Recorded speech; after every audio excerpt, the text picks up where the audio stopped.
1절부터 3절까지 제가 읽겠습니다. 창세기 12장입니다.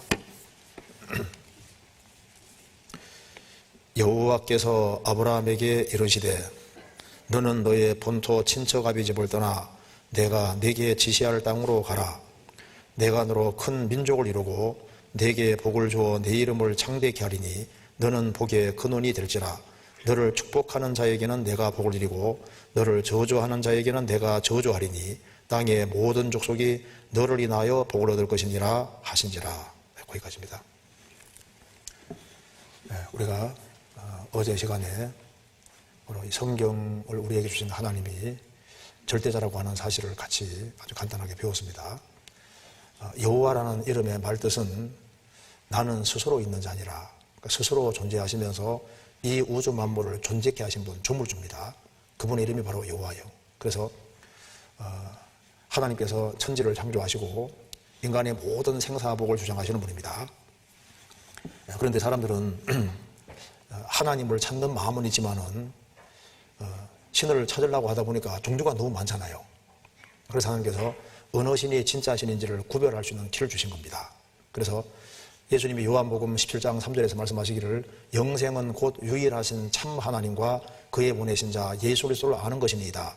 영생은 유일하신 참 하나님, 먼저 유일하신 참 하나님을 알아야 됩니다. 왜 참자 붙였냐면 가짜 하나님이 많은 거예요. 그래서 유일하신 참 하나님을 알아야만 인생 문제가 풀릴 수 있습니다. 그래서 바로 성경의 하나님이 유일하신 참 하나님이신 이유는 첫째 바로 성경의 하나님, 바로 천지를 창조한 창조주라는 겁니다. 또 한 가지는 왜 성경의 하나님이 참 하나님이냐면 하나님은 시간 속에 계시는 게 아니라 영원부터 영원까지 항상 존재하시는 분이고 그분은 새로 알아야 될 것이 없는 분입니다. 하나님의 기본 특징은 전지전능입니다. 그러니까 하나님은 모든 걸 다 아시는 분이니까 인간 역사의 시작부터 그것을 다 아시죠. 그래서 이 성경이 하나님 말씀이라는 걸 확실하게 보여주기 위해 성경에만 역사의 시작부터 것이 문자 그대로 다 기록이 되어 있는 겁니다. 이것이 성경이 절대자의 말씀이라는 확실한 증거가 되는 겁니다. 그래서 배워보면 지금까지 성경대로 되어 왔고 또 지구상에 지금 현재 벌어지는 일이 성경에 다 기록이 되어 있습니다. 또 앞으로 벌어질 일이 성경에 미리 다 기록되어 있어요. 그래서 톱니바퀴가 맞아 들어가는 것처럼 성경을 배우면 성경과 인간 역사가 딱 맞아 들어갑니다. 그게 이제 성경이 하나님 말씀이라는 증거고, 이 성경이 역사 무대에 실려지고 난 이후에 성경에 기록된 대로 실제로 복과화가 내려옵니다. 그것이 이제 오늘 이제 배워보시면은 이 복과화가 문자 그대로 내려오는 걸 확인할 수가 있습니다. 그러니까 이제 그걸 보면은 성경대로 역사가 흘러가고 성경대로 복과화가 내려지는 게 확인되면은 이분이 진짜 하나님이라는 걸 알 수가 있는 겁니다. 그런데 이제 오늘 잘 오셨습니다. 자, 오늘은 이제 성경의 대부분이 이스라엘을 이야기하고 있는 것이기 때문에 이스라엘을 통해서 나타나신 하나님을 배워보려고 합니다. 그래서 오늘 이스라엘 배우면은 이스라엘을 선택한 여호와만 참 하나님이라는 사실을 확실하게 아시게 될 겁니다. 이거 보시겠습니다. 우리 어제 바벨탑 여기 이제 노아 홍수에 대해 배웠는데요. 여기 이제 아담 하와로 말미암아 이제 인간 역사가 시작이 됐고 사람이 많아지면서 지구상의 죄가 충만해져서 하나님의 전 세계를 물로 심판 내리십니다. 이걸 이제 노아 홍수 심판이라고. 노아 홍수 심판이 있었습니다. 노아 홍수 심판 이후에 사람으로서는 8명만 살아남습니다. 그리고 하나님께서 무지개를 주시고서 말씀하셨습니다. 내가 전 세계를 물로는 심판하지 않겠다고 약속해 주십니다. 그리고 말씀하시기를 너희는 뭉쳐 살지 말고 흩어져 살아라, 그렇게 명령해 주십니다. 그래서 이제 노아라는 사람에게 세 아들이 있었습니다. 셈과 함과 야벳.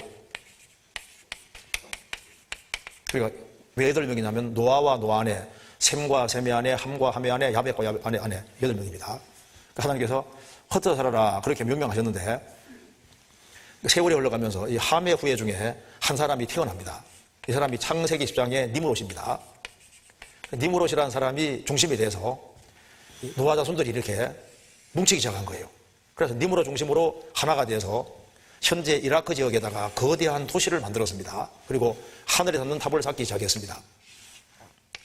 벽돌을 견고히 굽고 역청으로 진흙을 대신하고 건물을 지어가는데 이때 슬로건은 인간 이름을 내고 흩어짐을 면하자. 하나님 없이 인간들끼리 하나가 된 겁니다. 세계적인 홍수를 경험한 지 얼마 안 돼 또 인간이 타락한 거예요. 하나님께서 그냥 흩어버릴 경우에 언어와 종족이 하나인 한에는 쉽게 뭉칠되니까 하나님이 초자연적으로 개입해서 언어와 종족을 갈라버립니다. 그래서 이것 때문에 다양한 방언이 생기게 되고 외국어 방언이 생기게 되고 이것 때문에 기본적으로 삼색 인종이 생기게 됩니다. 그래서 세매 후에가 황인종 계열이 되고 하매 후에가 흑인종 계열이 되고 야벳 후에가 백인종 계열이 됩니다. 피부 색깔은 유전적으로 64개까지 가능한데 줄이면은 16개, 더 줄이면은 3개가 되는데요. 지구상의 모든 민족은 피부 색깔이 64개 중에 하나예요. 줄이면은 16개, 더 줄이면은 삼색인종이 되는데 벌써 기본 구조 속에 하나님께서 이렇게 64가지가 나올 수 있도록 만들어 놓으신 겁니다.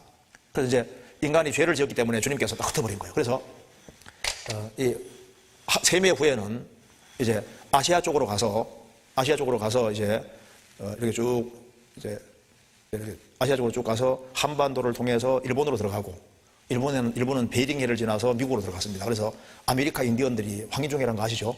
그리고 이제 하매 후에는 아프리카 쪽으로 내려갔습니다. 그 흑인종입니다. 야벳 후에는 러시아와 유럽 쪽으로 올라간 거예요.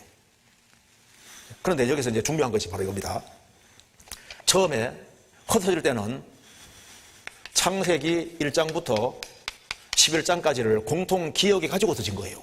그래서 처음에는 하나님에 대한 생생한 기억을 가지고 있었는데 세월이 흘러가면서 참 하나님을 잃어버리고 전 세계는 짧은 시간 내에 우상 숭배에 떨어지게 됩니다. 참 하나님을 잃어버렸습니다. 그래서 세상에 다양한 종교들이 나오게 되고 온갖 종류의 우상들이 나오게 된 겁니다. 우리가 과거 역사 배울 때는 애니미즘, 샤머니즘, 토테미즘 이런 데서 점점 이제 시간 지나가면서 다신교가 되고 일신교가 되도록 배웠는데 역사는 반대로 얘기합니다. 유일하신 참 하나님을 믿는 신앙에서 다 타락해서 온갖 종류의 우상 숭배와 다양한 종교가 나오겠다는 걸 밝히고 있습니다. 그래서 이제 사람들이 참 하나님을 잃어버려서 이제 나름대로 하나님을 섬기는 거예요. 그래서 신 찾는 마음은 있는데 하나님 찾는 마음은 있는데 참 하나님을 잃어버리기 때문에 나름대로 하나님을 찾게 되는 이것이 바로 우상과 종교라는 겁니다. 그래서 세상의 우상과 종교는 기본 내용이 똑같아요. 하나같이 다 행위를 강조합니다. 너가 열심히 해봐 좋은 데 갈 거야. 다 이런 원리로 돼 있어요. 그래서 참 하나님을 잃어버려서 자기 편한 대로 자기 방식대로 하나님 찾아가니까 하나님께서 인간을 비록 심판했지만은 이들을 영원히 버린 것이 아니라 이들을 구원하기 위해서 하나님께서 원대한 계획을 세우신 겁니다. 그래서 바벨탑을 쌓은 자리 조금 떨어진 곳에 갈대아 우르입니다. 우르. 갈대아 우르에서 하나님이 한 사람을 무조건 불러내십니다. 그 사람이 바로 아브라함이고 나중에 이름을 아브라함으로 바꿔주셨습니다. 아브라함의 아버지가 이름이 데라입니다. 데라인데 여호수아 24장 보면은 데라는 갈대아 우르에 살면서 다른 신들을 섬겼다. 아버지가 우상 숭배하던 사람입니다. 우상 숭배 가정에 살고 있던 그 아브라함을 하나님이 무조건 불러내시고 아브라함에게 3가지를 약속해 주시는 거예요. 여기 보시겠습니다. 창세기 12장 1절 여호와께서 아브라함에게 이르시되 나중에 이름을 아브라함으로 바꿔주셨습니다. 너는 너의 본토 친척 아비 집을 떠나 내가 네게 지시할 땅으로 가라. 이 땅이 바로 현재 이스라엘이 사는 땅입니다. 내가 너로 큰 민족을 이루고 이 민족이 바로 이스라엘 민족입니다. 네게 복을 주어 내 이름을 창대케 하리니 너는 복의 근원이 될지라. 너를 축복하는 자에게는 내가 복을 이루고 너를 저주하는 자에게는 내가 저주하리니 땅의 모든 족속이 너를 인하여 복을 얻을 것이니라 하신지라. 여기 땅의 모든 족속은 누굽니까? 바로 바벨탑이라고 터진 지구상의 모든 민족을 가르치는 겁니다. 즉 하나님께서 아브라함을 부르실 때 처음부터 땅의 모든 족속에게 복 주려고 아브라함을 부르신 거예요. 즉 아브라함만 이뻐서 부른 게 아니다 그 말입니다. 그러니까 땅은 가나안 땅이고 민족은 이스라엘 민족이고 복은 물론 예수님입니다. 그래서 아브라함 너를 통해서 땅의 모든 민족이 복을 얻을 것이다. 우리가 이번에 여기 앉아있는 이유도 바로 이 복을 받으려고 앉아있는 겁니다. 그러니까 이거 보시죠. 하나님께서 이제 이 바벨 사건이 있고 난 이후에 하나님께서 아브라함을 부르셨고 아브라함을 통해서 이제 이스라엘이 구별되고 이스라엘 민족을 통해서 이제 예수님이 오십니다. 예수님이 십자가에 죽으시고 부활하심으로 이제 구원을 완성하시고 예수님이 완성하신 구원의 복음이 예루살렘과 온 유대와 사마리아 땅끝까지 전해져서 전 세계 지구상의 모든 사람, 이 바벨탑에 터진 지구상의 모든 사람들이 하나님께서 복을 받도록 하나님께서 정하신 거예요. 즉 하나님께서 아브라함을 부르신 것도 모든 민족에게 복을 주려고 하신 것이고, 아브라함 통해서 이스라엘 민족을 구별시킨 것도 모든 민족에게 복을 주려고 하시는 거고, 이스라엘 통해서 예수님 보내주신 것도 바로 전 세계 모든 사람에게 복을 주려고 하신 거다 그 말입니다. 우리가 여기 앉아있는 이유는 뭐냐면 바로 창세기 12장에 지금부터 4,000년 전에 하셨던 이 복을 받으려고 앉아있는 겁니다. 그래서 이제 이 창세기 12장을 설명하는 내용이 바로 갈라디아 3장입니다. 한번 보여드리겠습니다. 자, 여기 갈라디아 3장 8절 9절에 바로 이 내용은 창세기 12장을 설명하는 내용입니다. 제가 읽겠습니다. 또 하나님이 이방인을 믿음으로 말미암아 의로 정하실 것을 성경이 미리 알고 먼저 아브라함에게 복음을 전하되 모든 이방이 너를 인하여 복을 받으리라 하였으니, 그러므로 믿음으로 말미암는 자는 믿음 있는 아브라함과 함께 복을 받느니라.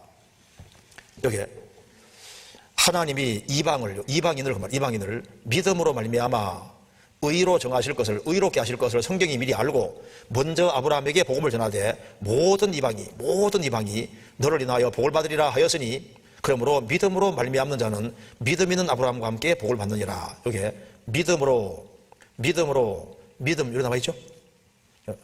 강조하는 것이 믿음입니다. 믿음. 그래서 하나님께서는 지구상의 모든 사람이 복 받는 길을 알려주셨는데 믿음으로. 그러니까 이거 보시죠. 그러니까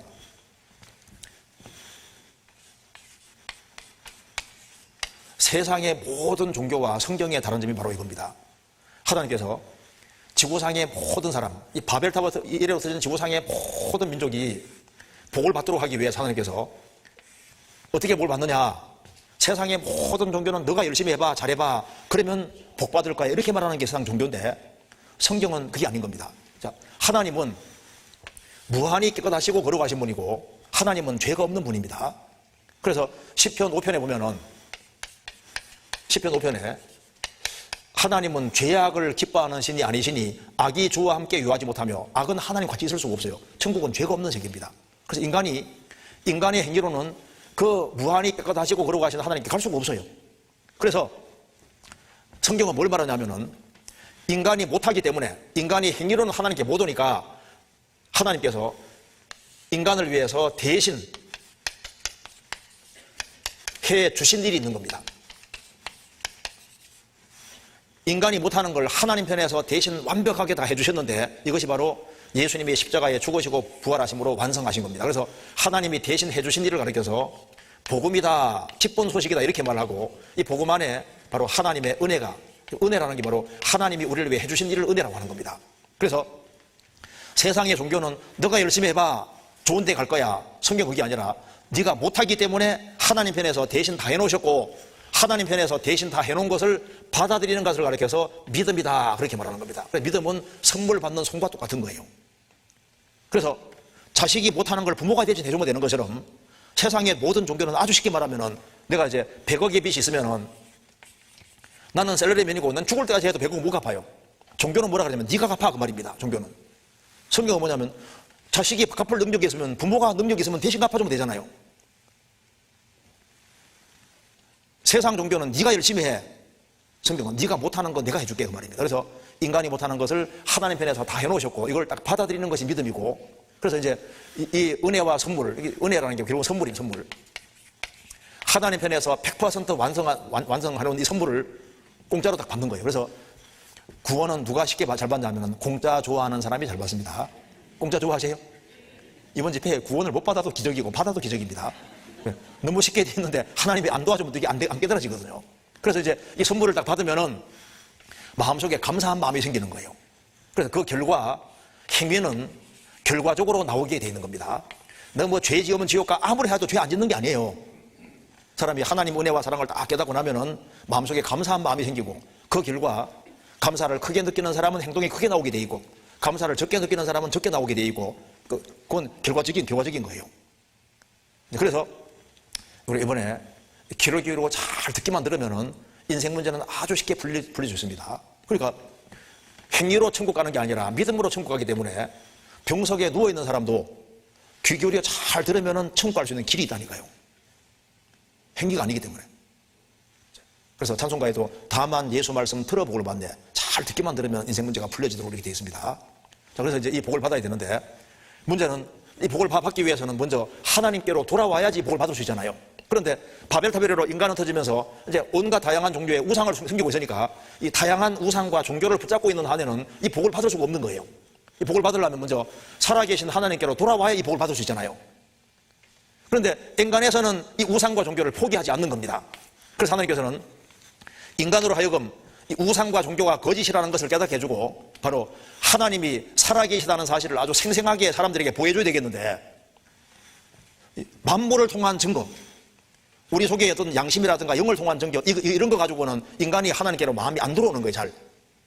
그래서 하나님께서는 다른 우상과 종교가 다 거짓이라는 것을 전 세계 사람에게 생생하게 보여줄 필요가 있었던 겁니다. 그래서 하나님께서 왜 아브라함을 통해서 특별히 이스라엘 민족을 무대에 세웠냐면은, 사람들이 엉뚱한 걸 붙잡고 있으니까, 살아계신 하나님을 섬겨야 되는데 엉뚱한 우상 붙잡고 엉뚱한 걸 섬기고 있으니까 이렇게 해서는 인생 문제가 풀리지 않잖아요. 그래서 사람들이 전 세계 사람들을 하나님께 돌이키게 하기 위해서는 우상과 종교가 거짓이라는 사실을 아주 생생하게 보여줄 필요가 있습니다. 그래서 하나님께서 이스라엘 민족을 해서무대에 세우신 거예요. 그 이스라엘 민족을 해서무대에 왜 세웠느냐? 이유가 여러 가지가 있는데, 첫 번째는 성경 기록해 주려고 이스라엘 역사무대에 세운 겁니다. 성경 기록한 사람들이 이스라엘 사람들이잖아요. 두 번째는 하나님이 사람으로 나시는 통로가 되기 위해서, 그래서 하나님이 사람이 나신 분이 바로 예수님입니다. 그리고 이제 세 번째 중요한 목적이 뭐냐면은 전 세계 사람에게 생생하게 살아계신 하나님을 보여주기 위해서 이스라엘을 택하셨기 때문에, 우리 오늘 이제 이스라엘 보면은 다른 신들은 다 가짜고 이스라엘을 선택한 여호와만 참 하나님인 것을 깨닫게 되고, 그래서 이 하나님이 참 하나님인 걸 깨닫고 살아계신 하나님께로 오면은 바로 믿음으로 말미암아 구원받는 이 복을 받게 되는 거예요. 하나님을 등지고 있는 한에는 이 복을 받을 수 없잖아요. 먼저 하나님께로 와야 되니까. 그래서 딴 데 가지 말고 이 살아계신 하나님께로 돌아오게 하기 위해서 이분이 진짜 하나님이라는 것을 이스라엘 통해서 보여주신 겁니다. 이 말 이해되시죠? 그러면은 하나님께서 아브라함을 통해서 이스라엘을 구별하셨는데, 이스라엘 민족도 일단 하나님을 제대로 모르니까 먼저는 이스라엘 민족부터 하나님 믿어야 되는 거예요. 그렇지 않습니까? 그래서 하나님께서 이스라엘 민족이 하나님 믿어야 되니까 이스라엘 민족에게 하나님이 살아계시다는 걸 아주 확실히 보여주기 위해서 하나님께서 출애굽 사건을 일으키신 겁니다. 그래서 이스라엘은 이 출애굽 사건을 통해서 여호와가 유일하신 참 하나님이라는 걸 확실히 깨닫게 된 거예요. 오늘날 이 출애굽 사건이 아주 확실한 사실로 드러납니다. 이거 한번 보시겠습니다. 아브라함이 이제 부르심 받아서 가나안 땅에 들어갔습니다. 가나안 땅에서 이삭을 낳았습니다. 이삭은 야곱을 낳았습니다. 야곱은 12아들을 낳았습니다. 야곱 식구들이 가나안 땅에 살고 있었는데 가나안 땅에 큰 기근이 와서 기근 피해서 에집트로 내려갑니다. 그럼 기근 끝나면 얼른 올라오면 좋은데, 이 당시에 야곱의 11번째 아들 요셉이 에집트에서 총리도 지내기도 하고 한때 대접을 잘 받았기 때문에 아예 물러앉아 버린 거예요. 그러다가 정권 교체가 이루어지고 요셉을 잘 알던 사람들이 다 죽고 요셉을 잘 알지 못하는 왕이 일어나서 보니까 이스라엘 숫자가 자꾸 많아지는 겁니다. 그래서 이스라엘 민족을 전부 다 붙잡아서 졸지에 노예로 삼습니다. 그래서 이스라엘 민족은 오랫동안 노예 생활을 했습니다. 에집트 학대가 너무너무 심해지고 이스라엘 민족은 하나님께 간절히 부르짖었습니다. 하나님께서는 모세를 보내서 에집트까지 재앙 내리고 이스라엘 민족을 에집트에서 건져냅니다. 이걸 이제 출애굽 사건이라고 하는 겁니다. 그러면 이스라엘 민족이 에집트에 내려갈 때 성경에 기록되어 있는데요. 이스라엘 민족이 이제 가나안 땅에 살다가 에집트를 내려갈 때 몇 명이 내려가냐면 70명이 내려갔습니다. 70명. 그런데 430년 만에 에집트를 나올 때, 출애굽을 할 때 몇 명이 나왔냐면은 보행하는 장정만 60만 명이라고 했습니다. 그러면 이제 한 200만 명 가까이 되는 사람이 출애굽을 하는 거예요. 성경 한번 찾아보시겠습니다. 출애굽기 12장.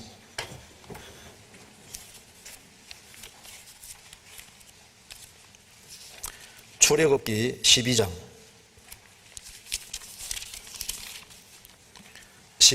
37절입니다. 제가 읽겠습니다. 12장 37절 100페이지입니다.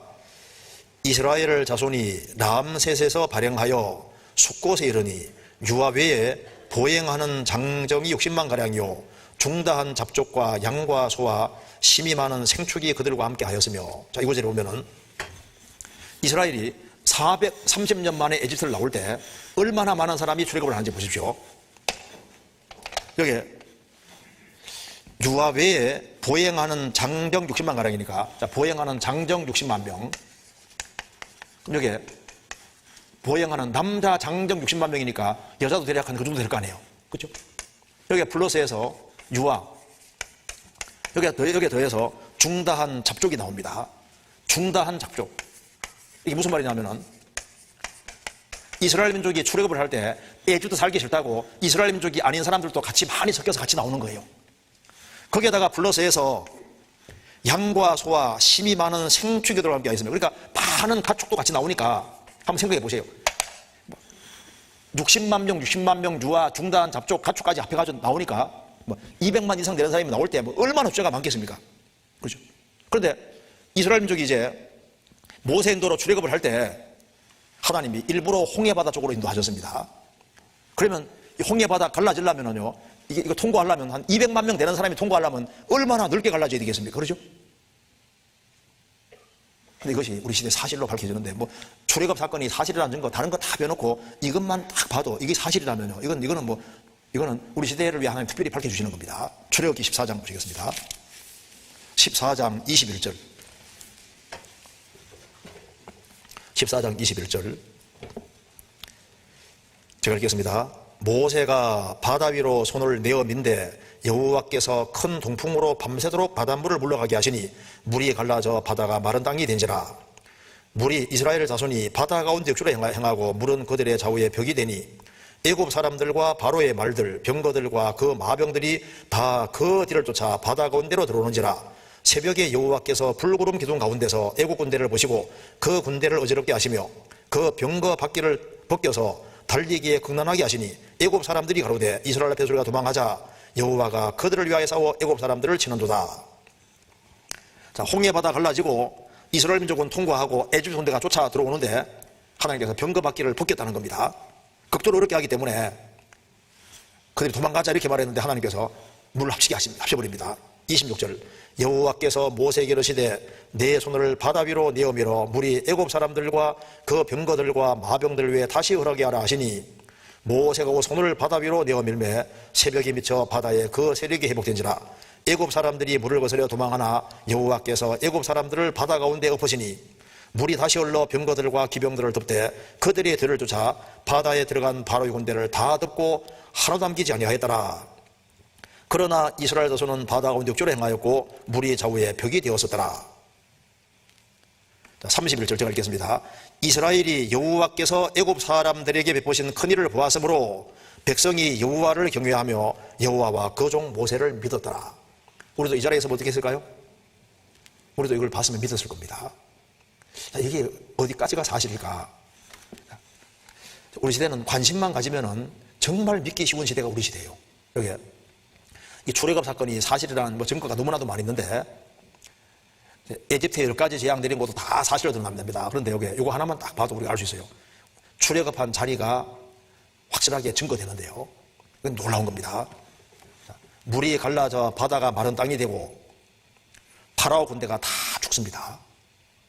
오늘날 출애굽 위치가 밝혀지는데 바로 여기가 출애굽한 위치라는 것이 밝혀집니다. 그리고 아라비아에 있는 시내산이라는 말대로 제벨 엘로트 여기가 바로 시내산이라는 것도 밝혀집니다. 크로싱 사이트, 출애굽 여기에서 이루어집니다. 그런데 여기가 출애굽을 할 수 있게 되어 있는 거예요. 지명도 남아있는데 누에이바 알 무자이나 월 오브 모지저 오프닝, 모세가 가른 물, 모세가 물을 가른 곳이라는 지명도 그대로 남아있어요. 그리고 여기에 기둥이 있는데 바로 여기 있는 겁니다. 여기에 기둥이 하나 있고 맞은편에도 기둥이 1980년대 초까지 있었는데 여기에 뭐라고 써 있었냐면은 솔로몬이 출애굽을 기념해서 기둥 세웠다는 내용이 기록되어 있었는데 사우디 정부에서 이것을 빼내가지고 감춰버리고 깃대만 딱 꽂아놨습니다. 건너편에는 글자를 다 없애버렸어요. 솔로몬이 이스라엘을 다스릴 때가 이스라엘이 아주 최고로 강성할 때인데 그때 출애굽을 기념해서 양쪽에다가 기둥을 세워놓은 겁니다. 바로 이 바다 밑이 출애굽하는 곳이라는 게 밝혀지는데요. 누에이바알 무자이나 여기 출애굽이 일어난 익젝스팟이라고 그랬죠. 정확히 출애굽이 일어난 지점인데 왜 이것이 사실로 드러나냐면 여기 보시겠습니다. 자, 여기 보시면 등고선 표시 잘 보시면요. 이게 출애굽을 할 수 있게 되어 있는 거예요. 자, 여기 봅시다. 여기 먼저 길이가 15.6km입니다. 그런데 등고선 보시면은 여기에 아주 이렇게缓慢하게 내려가게 되어 있는데요. 자, 여기에서부터 여기까지 이게 8km입니다. 그러니까 넓이가 8km, 길이가 15.6km예요. 자, 그런데 이걸 잘 보시면 다시 한번 보세요. 보시면은 여기 이제 홍해 바다를 들어갈 때 이게 이제 8km를 내려가는데 약 6도 경사로 내려갑니다. 근데 8km가 6도 경사면요, 서서히 내려가는 거예요. 그렇죠? 그리고 이제 8km를 이제 올라갈 때도 높아도 7.4도 정도 되니까 올라가는 것도 그렇게 힘 안 들이고 올라간다고 말입니다. 무슨 말이 되죠? 그러니까 이 출애굽을 할 때 이쪽으로 와 하고 통과할 때 잘 보시면은 여기 한 6km 정도만 이렇게 갈라져도 좌우에 벽이 되게 하시면은 200만 명 되는 사람이 그냥 넉넉히 통과하는데, 여기 이제 남자, 여자, 유아, 중단, 잡족, 가축이지 않습니까? 15.6km 정도 되는 걸 가는데 서서히 내려가니까 뭐 사람이 우선 짐승고 내려가는데 별 문제 안 생깁니다. 올라가는 것도 천천히 올라가니까 다 올라갈 수 있어요. 그러니까 바다 밑이 출애굽을 할 수 있게 되어 있다고 말입니다. 유일하게 여기에만 통과할 수 있는 거예요. 여기만. 그러니까 성경에서 물이 좌우에 벽이 됐다 그러지 않습니까? 그러니까 여기에 집결을 해가지고 집결해서 출애굽을 할 때 하나님이 양쪽에다가 이제 물을 수직으로 서게 만들어 주시고 이렇게 해서 한 200만 명 되는 사람들이 와 하고 통과하는 거예요. 이렇게 이쪽에는 수심이 깊으니까 수심이 깊습니다. 그러니까 수심이 깊으니까 이쪽에는 깊으니까 이쪽으로 해서 좌우에 벽이 되게 해주시고 그러니까 통과할 수 있도록 되어 있는 거예요. 그리고 더 놀라운 것은 뭐냐면은 출애굽을 할 때 이스라엘 사람들이 철병거 600성을 가지고 왔거든요. 600성을 들어왔는데 하나님 병거바퀴 입었겠다 그러지 않습니까? 그런데 여기서 병거바퀴들이 엄청 많이 나오는데 왜 그러냐면요, 홍해란 말이 영어로는 레드시입니다. 붉은 바다입니다. 그러니까 한문으로 이게 홍자가 붉은 홍자예요. 붉은 홍. 왜 이게 홍해 바다냐면은 옛날부터 홍해 바다가 붉은 산호가 많이 살았습니다. 그러면 이게 지금 3,500년 전 사건이니까 병거바퀴가 딱 굴러 떨어지면 어떻게 될까요? 부식돼서 없어집니다. 그런데 산호가 많이 살으니까 병거바퀴 굴러 떨어져도 산호가 이렇게 병거바퀴를 둘러싸면 어떻게 될까요? 수천 년이 지나도 형태가 그대로 보존되어 있는 거예요. 그래서 2000년대 들어와서 홍해 바다 밑을 조사해 보니까 산호에 둘러싸인 병거바퀴들이 그대로 즐비하게 있는 겁니다. 이게 비디오로 촬영된 게 다 있거든요. 이거 한번 보세요. 2000년대에서 이제 홍해 바다 밑에 들어가서 보니까 산호에 둘러싸여서 병거바퀴가 형태를 그대로 가지고 있습니다. 병거바퀴가 그대로 산호에 쌓여 있으니까 그대로 보존되어 있는 거예요. 사람 뼈도 이렇게 있고 병거바퀴가 맞잖아요. 이것도 출애굽 당시에 병거바퀴다 그 말입니다.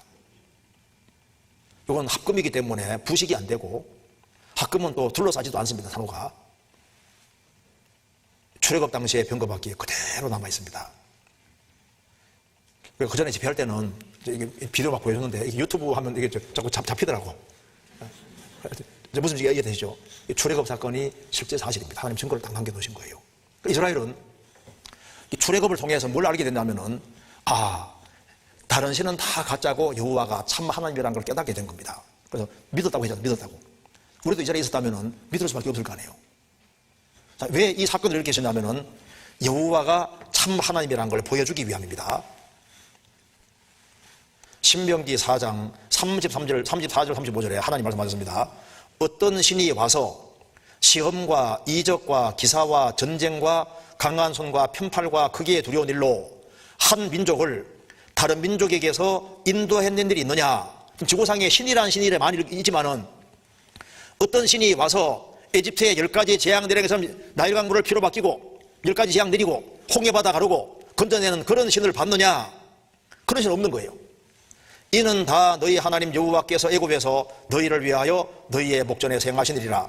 이것을 내게 나타내심은 여호와는 하나님이시오. 그 외에는 다른 신이 없음을 내게 알게 하심이니라. 왜 이런 출애굽 사건이 이렇게 하셨느냐? 여호와는 하나님이시요 그 외에는 다른 신이 없다는 것을 알게 하기 위함이다 그 말입니다. 출애굽 사건은 확실한 사실입니다. 이제 이스라엘을 출애굽시키고 난 이후에 하나님 이스라엘 민족을 시내산에 데려가셨는데 시내산에서 아주 중요한 계약을 맺습니다. 그래서 이스라엘 민족이 출애굽을 해서 이제 홍해 바다 탈출해가지고 이제 시내산으로 주님이 이끄셨고 시내산에서 하나님이 나타나셔서 말씀하십니다.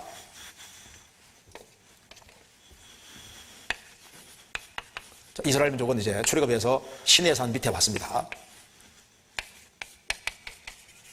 하나님 말씀하십니다. 이스라엘아, 이제 너희들은 내가 여호와인 줄 알겠느냐?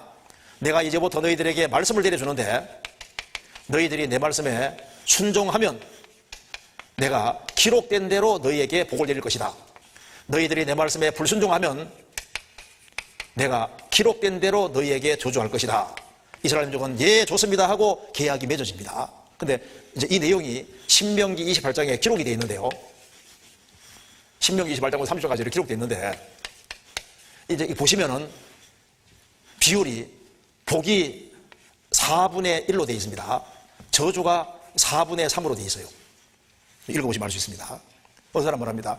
왜 하나님이 한국 안택하고 이스라엘 택했냐고 막 열리는 사람도 있는데 성경 배울수록 선민 안 된 게 천만 다행이에요.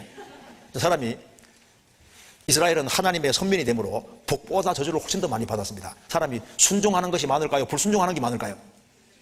불순종. 그래서 이스라엘 민족은 하나님의 선민 때문에 해가지고 막 하도 많이 들게 맞아가지고 막 가장 비참해서 가지게 되잖아요.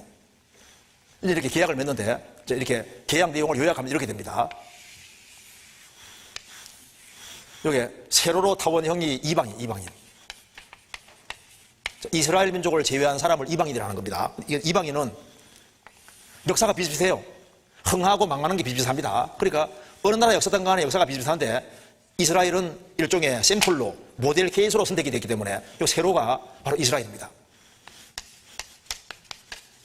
이스라엘은 극과 극이 되게 정하신 겁니다. 그래서 순종의 길을 걸어가면 이스라엘 민족은 모든 민족의 머리가 되도록 정하시고 모든 민족 위에 있도록 정하시고 말을 안 들으면 지구상의 모든 민족의 꼬리가 되고 지구상의 모든 민족 아래가 되도록 이렇게 정하셔서 잘 될 때는 제일 잘 되는 민족이 이스라엘 민족, 안 될 때는 제일 비참하게 망하는 것이 이스라엘 되도록 정하셨습니다. 그래서 이스라엘은 항상 극과 극이 되게 정하신 거예요. 극과 극이 되게. 그래서 잘 될 때 제일 잘 되는 민족 하면 누굽니까? 무조건 이스라엘입니다. 머리 제일 뛰어난 민족 하면 누굽니까? 무조건 유태인들이잖아요. 노벨상 타는 사람 4명 중에 1명은 유태인입니다. 세상에 돈 제일 잘 버는 민족 누굽니까? 이스라엘이잖아요. 전쟁할 때 숫자와 관계없이 전쟁 치르는 민족이 이스라엘 민족이잖아요. 말 안 들을 때 지지리도 안 되는 게 또 어느 민족입니까? 이스라엘. 이렇게 극과 극이 되게 정하신 거예요. 이것이 바로 출애굽을 하고 난 이후에 계약을 맺은 내용인 겁니다. 그럼 제가 보여드리겠습니다. 이거 한번 보시겠습니다. 여기 오늘날 이 시내산도 실제 사실이라는 게 다 밝혀집니다. 근데 시내산 언약 여기 한번 보겠습니다. 방금 말씀드린 내용입니다. 이제 신명기 28장 몇 군데 제가 읽어드리겠습니다. 28장 1절 내가 내 하나님 여호와의 말씀을 삼가 듣고 내가 오늘날 내게 명하는 그 모든 명령을 지켜 행하면 내 하나님 여호와께서 너를 세계 모든 민족 위에 뛰어나게 하실 것이라. 이거 보시면요, 세계 모든 민족 대 이스라엘인 거예요. 그러니까 여기 세계 모든 민족은 누굽니까? 바로 바벨탑 사건 이후에 지구상에 흩어진 지구상의 모든 민족이니까 세계 모든 민족 대 이스라엘입니다. 그러니까 이스라엘은 순종의 길을 걸어가면은 세계 모든 민족 위에 꼭대기에 있도록 정하신 거예요. 13절에 여호와께서 너로 머리가 되고 꼬리가 되지 않게 하시며 위에만 있고 아래에 있지 않게 하시리니, 즉 순종의 길을 걸어가면 이스라엘 민족은 모든 민족의 머리가 되고 꼬리가 되지 않고 위에만 있고 아래에 있지 않게 하실 것이다. 조건은 순종입니다. 순종 길을 걸어가면은 모든 민족의 머리가 되고 위가 되도록. 말 안 들으면 이렇게 됩니다. 43절 너희 중에 우고하는 이방인은 점점 높아져서 내 위에 뛰어나고 너는 점점 낮아질 것이며 그는 내게 꾸일지라도 너는 그에게 끼지 못하리니 그는 머리가 되고 너는 꼬리가 될 것이라. 이스라엘이 말 안 들으면은 이방인들은 점점 높아지고 이스라엘은 점점 낮아집니다. 그래서 결국은 이방인들은 머리가 되고 너는 꼬리가 될 것이다. 제일 낮아서 제일 밑바닥에 내려간 밑바닥에 이렇게 정하신 겁니다. 그러면서 이렇게 경고했습니다. 46절 이 모든 저주가 너와 내 자손에게 영원히 있어서 표적과 감개가 되리라. 감개는 거울감 경계계자입니다. 그래서 저렇게 말 안 들으니까 저렇게 비참하게 망하는구나. 나는 저렇게 되지 말아야 되겠다. 이 감개고, 표적이라는 것은 중요한 의미를 띈 기적을 표적이라 합니다. 그러니까 표적이라는 것은 그냥 기적이 아니라 중요한 의미를 담고 있는 기적이에요. 하나님께서 이스라엘 역사를 통해서 이게 우연이 아니라는 걸 보여주는 겁니다. 이스라엘 역사는 표적이기 때문에 우리에게 실물 교훈이 되는 기적인 거예요. 그래서 성경대로 망하고 성경대로 망하고 이렇게 하나님께서 딱 법을 정하신 겁니다. 다른 민족하고 이 다른 것이 바로 이건 거예요. 그리고 하나님께서는 이스라엘의 역사를 미리 다 기록해놨습니다. 그래서 신명기 28장 3장 이 사이에 이스라엘의 4,000년 역사가 이미 다 기록되어 있다니까요. 이스라엘은 역사가 미리 기록되어 있는 민족이고 기록된 대로 흥하고 망하는 민족이 바로 이스라엘 민족인 거예요. 이렇게 이제 이스라엘 민족이 이제 계약을 맺었습니다. 계약 맺고 난 이후에 하나님께서 이제 광야에서 이스라엘을 40년 훈련시키고 그리고 난 이후에 이제 이스라엘 민족이 가나안 땅에 들어가게 되는 겁니다. 출애굽에서 이 계약 맺고 40년 동안 훈련받고 이제 가나안 땅에 들어갔는데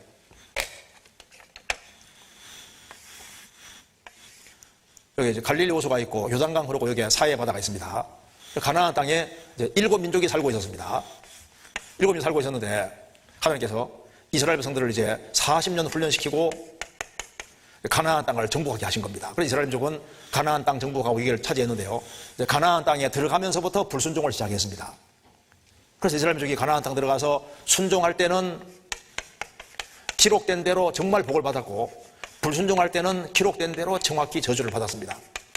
그래서 이제 이스라엘 민족은 북과 저주가 역사 속에서 정말 문자 그대로 내려왔던 민족이 바로 이스라엘 민족입니다. 이거 잠깐 볼까요? 여기 이스라엘 민족이 여기 출애굽해가지고 40년 광야 생활하고 여리고성을 정복을 하면서 이제 가나안 땅 7민족을 정복합니다. 이 가나안 땅에 기르가스, 가나안, 히위, 브리스, 여부스, 아모리, 해족 7민족이 살고 있었던 거예요. 하나님께서 7민족을 정복시킨 겁니다. 왜 정복시켰냐면은 에스라 9장 11절에 전에 주께서 주의 종 선지자들로 명하여 이르시되 너희가 가서 얻으려는 땅은 더러운 땅이니 이는 이방 백성들이 들었고 가증한 일을 행하여 이 가에서 저 가까지 그 더러움으로 채웠음이니라. 하나님께서 왜 가나안 땅을 정복시켰냐면은 너희가 가서 얻으려는 이 가나안 땅은 더러운 땅이니 이는 이방 백성들이 들었고 가증한 일을 행하여 이 가에서 저 가까지 더러움으로 채웠음이니라. 이 관령입니다. 관령. 왜 하나님이 심판하셨느냐? 죄악이 관령 꽉 차가지고 하나님이 심판하신 거예요. 물론 심판하는 과정에서도 자기 악과 죄를 깨닫고 돌이키는 사람은 건져주면 심판하신 겁니다. 그래서 이 가나안 땅 7민족을 정복할 때도 기생 라합은 기생이지만은 하나님을 두려워하고 건짐받기 원하기 때문에 건져주셨잖아요. 그래서 이제 이스라엘 민족은 이제 가나안 땅을 차지했는데 순종과 불순종을 반복했습니다. 그래서 순종할 때는 복받고 불순종할 저주받았는데 이걸 도표로 그리면은 이런 도표가 나오게 됩니다. 이스라엘 민족이 가나안 땅에 살면서 불순종함으로 고통받은 걸 도표로 그리면 이렇게 됩니다. 여기 처음에는 이스라엘이 가나안 땅 들어가서 말 안 들을 때는 처음에는 25년 안쪽에 벌을 받았습니다. 그래서 8년 동안 이방인 압제를 받으니라. 그래서 이스라엘 민족이 부르짖으면 건짐 받아요. 또 잘 살다가 또 타락하면은 12년 동안 압제 받으니라. 또 잘 살다가 또 타락하면요, 또 그다음에 23년 동안 압제 받으니라. 처음에는 25년 안쪽에 벌을 받고 빨리빨리 회복이 됐습니다. 이제 이스라엘 민족이 악해지니까 이제 40년씩 이방인 압제를 받습니다. 우리가 일본에 36년 압제 받을 때 얼마나 고통받았습니까? 이스라엘은 40년. 이제 이스라엘 민족이 가나안 7민족이 짓는 죄보다 더 큰 죄를 지을 때 형벌이 바로 70년입니다. 그러니까 이스라엘 민족이 가나안 땅에 들어가 살면서 이 가나안 7민족이 짓는 죄보다 이스라엘 민족이 더 큰 죄를 지을 때 형벌이 70년입니다. 그러니까 사람으로 지을 수 있는 온갖 종교의 죄를 다 지었을 때 70년. 그래서 이제 이스라엘 땅에서 1000km 떨어져 있는 바벨론이라는 나라가, 바벨론 제국, 이 바벨론이라는 나라가 쳐들어와서 예루살렘 성전을 불질러버리고 이스라엘 사람들을 무자비하게 죽이고 가난한 사람 남겨두고 이스라엘 민족을 몽땅 붙잡아서 포로 잡아가서 여기서 이스라엘 민족은 70년 동안 지렁이같이 아주 비참하게 된 겁니다. 살인죄, 간음죄, 막 온갖 우상 숭배하는 죄, 동성끼리 죄 짓고 인간이 지을 수 있는 온갖 죄를 다 지었을 때 형벌이 70년이었던 겁니다. 그래서 70년 동안 형벌 받고 돌아왔어요. 그럼 정신 차려야 되는데 정신 못 차리잖아요. 그래서 그 다음에 이제 메디아, 페르시아, 헬라, 로마로 망할 때 그때 예수님이 오셨는데 예수님까지도 배척함으로 이제 이런 도표가 나오는 겁니다. 바벨론 돌아와서도 정신 못 차려서 이방인 납치를 받다가 예수님까지 배척했을 때는 장장 2000년 가까이 형벌 받고 이스라엘 들어오는 거예요. 이걸 통해서 우리가 알 수 있습니다. 죄가 무거워질수록 형벌이 길어졌습니다. 그러면 인간이 범하는 죄 중에 제일 큰 죄가 뭘까요? 살인죄 아닙니다. 살인죄, 간음죄, 온갖 우상 숭배하는 죄를 짓고 가나안 7민족이 짓는 죄보다 더 큰 죄를 지을 때 70년이었는데 예수님 배척했을 때는 2000년 가까이 형벌 받고 들어오잖아요. 뭐가 제일 큰 죄입니까? 예수님 배척한 죄가 인간이 범하는 제일 무섭고 큰 죄라는 겁니다. 이걸 이제 보여주시는 거예요. 여기 자, 이스라엘 민족을 통한 하나님의 계획을 잠깐 보면은 하나님께서 이스라엘 민족을 택하셔서 많은 기적을 통해서 하나님을 믿게 하시고 하나님 믿는 이스라엘에게 성경을 주시고 성경 내용이 뭐냐면은 구약의 주된 내용이 뭡니까? 하나님께서 그리스도 메시아를 보내주는 약속입니다. 히브리 말로 메시아, 헬라 말로 그리스도, 우리나라 말로 구세주입니다. 그 이스라엘 민족은 구세주를 간절히 기다렸는데 이스라엘 대다수가 예수님 배척했잖아요. 이게 정말 놀라운 겁니다. 자, 여기 보면요. 자, 바로 이 우주와 지구를 창조하신 분이 이스라엘 민족을 선택의 세상 중앙에 두시고 육신 입고 자기 땅에 오셨다고 했습니다. 그분이 바로 예수님입니다. 그런데 그 이스라엘 민족이 예수님을 배척한 거예요. 이미 구약 성경 속에 300가지 이상 예수님에 대한 예언이 자세하게 되어 있었는데 그 성경책을 보면서도 예수님 배척한 겁니다. 구약에 이미 예수님이 처녀태에 통해서 오신다고 이미 예언되어 있습니다. 이사야 7장 14절에 예수님이 처녀태비로 오신다고 예언되어 있었고 이사야 9장 6절에는 바로 이분이 누구냐? 한 아기가 낳는데 이분이 누구냐? 이름은 기묘자라 모사라 전능하신 하나님이라. 그러니까 전능하신 하나님이 아기로 태어날 것이 이미 예수님 오시기 700년 전에 예언되어 있었던 거예요. 그리고 미가서 5장 2절 예수님 오시기 500년 전에 미가서에는 예수님이 베들레헴에 올 것도 이미 예언되어 있었습니다. 베들레헴 에브라다야 너는 유다 족속 중에 작을지라도 이스라엘을 다스릴 자가 내게서 내게로 나올 것이라. 그의 근본은 상고의 태초이니라. 예수님이 오시는데 베들레헴 에브라다에 오시는데 이분이 누구냐? 상고부터 계시고 태초부터 계시던 바로 그분은 바로 하나님이라는 겁니다. 하나님이 베들레헴에 오신다. 근데 여기 왜 베들레헴 에브라다에 있냐면 베들레헴이 두 곳입니다. 여기도 베들레헴, 여기도 베들레헴인데 에브라다 베들레헴이 바로 여기예요. 예루살렘 밑에 베들레헴입니다. 그래서 베들레헴인데 헷갈리지 않도록 하기 위해서 이쪽에 베들레헴 온다고 예언되어 있는 거예요. 일로 오셨잖아요. 그래서 예수님이 오셔서 날 때부터 소경된 사람 눈도 열어주시고 회당장 야이로의 다리에 죽었는데 예수님이 살리시고 나사로는 무덤에 있은 지 나흘입니다. 죽어서요. 돌문 열라 하시고 나사로야 나오니까 나사로 나오는데 이렇게 얼굴은 수건에 쌓여있고 배로 독념했습니다. 콩 튀어나와서 나왔을 겁니다. 풀어놓아 다니게 하라. 풍당도 잠잠케 하시고 버릇다섯개 물고기 2마리로 5,000명도 먹이셨습니다. 예수님이 행하시는 기적과 능력을 이스라엘 민족은 다 봤습니다. 그럼에도 불구하고 왜 하나님의 선민인 이스라엘이 예수님 배척했을까? 그래서 이 가나안 7민족이 짓는 죄보다 더 큰 죄를 지었을 때는 70년이었는데 예수님 배척했을 때는 2000년. 도대체 왜 배척했을까? 3년 반 동안 그렇게 많은 기적을 다 보고 말씀을 들었잖아요. 왜 배척했을까? 근데 이것이 우리와 관계가 있습니다. 우리도 동일한 이유로 예수님 배척할 수 있는 거예요. 인간이 범하는 제일 큰 죄가 바로 이 죄거든요. 왜 배척했을까? 그 이유를 한번 생각해 보겠습니다. 이스라엘 민족이 예수님 배척한 이유. 제일 첫 번째 이유는 마음이 완고하고 악했습니다. 예수님 말씀하셨습니다. 이사야의 예언이 저희에게 이루어서는 이르렀으되 너희가 듣기는 들어도 깨닫지 못할 것이요 보기는 보아도 알지 못하리라. 이 백성들의 마음이 완악하여서 그 귀는 듣기에 둔하고 눈은 감았으니. 왜 못 깨닫냐 하면 마음이 완고하고 악해졌다. 그래서 예수님 배척한 첫 번째 이유는 마음이 완고하고 악했다는 겁니다. 마음이 완악했다. 자, 어느 정도 완악했냐면은, 나소로가 죽어서 무덤에 있은지 나흘이고 냄새가 나잖아요. 썩어서 냄새가 나는데 나소로가 살아나는 걸 봤습니다. 자, 그거 봤으면은 어이쿠 하나님 왜 이럴 거 아니에요. 그렇게 많은 기적이 눈앞에 벌어지는 걸 다 보면서도 이 실점이 실제인데도 배척하는 거 봐요. 이것이 완고하고 악하면 이게 가능한 겁니다. 좀 죄송한 얘기지만 한국 사람도 많이 악해 완악합니다. 그걸 어떻게 할 수 있냐면은 한국에 살다가 이제 해외 선교를 가보지 않습니까? 가보면 예수님 말씀이 맞아요. 가난한 자들에게 복음이 전파된다라. 대체로 가난한 사람일수록 좀 마음이 덜 완고하고 악한 것 같습니다.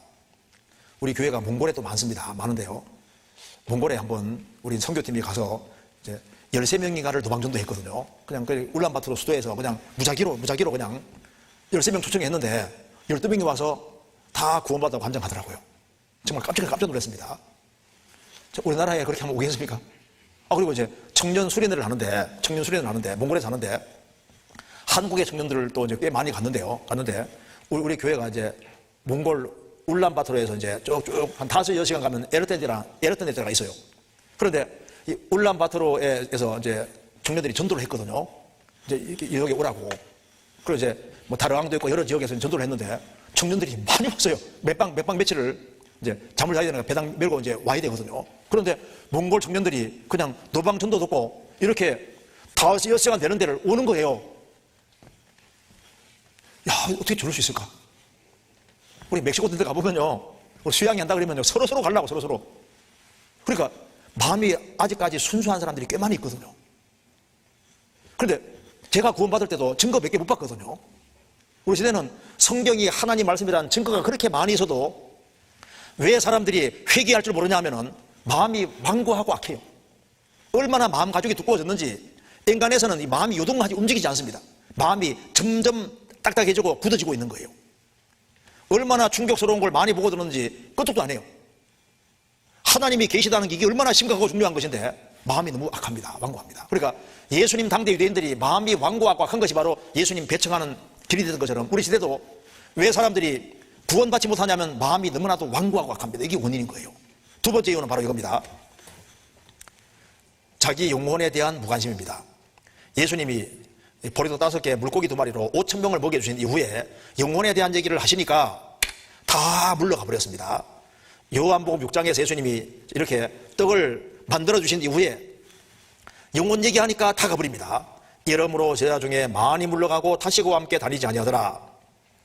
예수께서 12제자에게 이르시되 너희도 가리느냐. 다 물러가고 12명만 남은 거예요. 시몬 베드로가 대답하되 주여 영생의 말씀에 계심에 우리가 뉘게로 가오리이까. 베드로는 어부지만 영생과 영혼에 관심 있는 사람입니다. 예수님 말씀하셨습니다. 내가 너희 12를 택하지 아니하느냐. 그러나 너희 중에 한 사람은 마귀니라. 가룟 유다는 3년 반 동안 따라다니면서도 영혼에 관심이 없어요.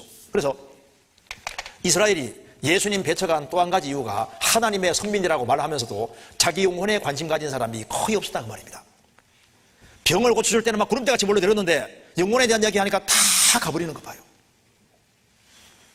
우리 시대에 자기 영혼에 대해서 심각하게 생각하는 사람을 거의 못 만납니다. 이게 진짜 문제인 거예요.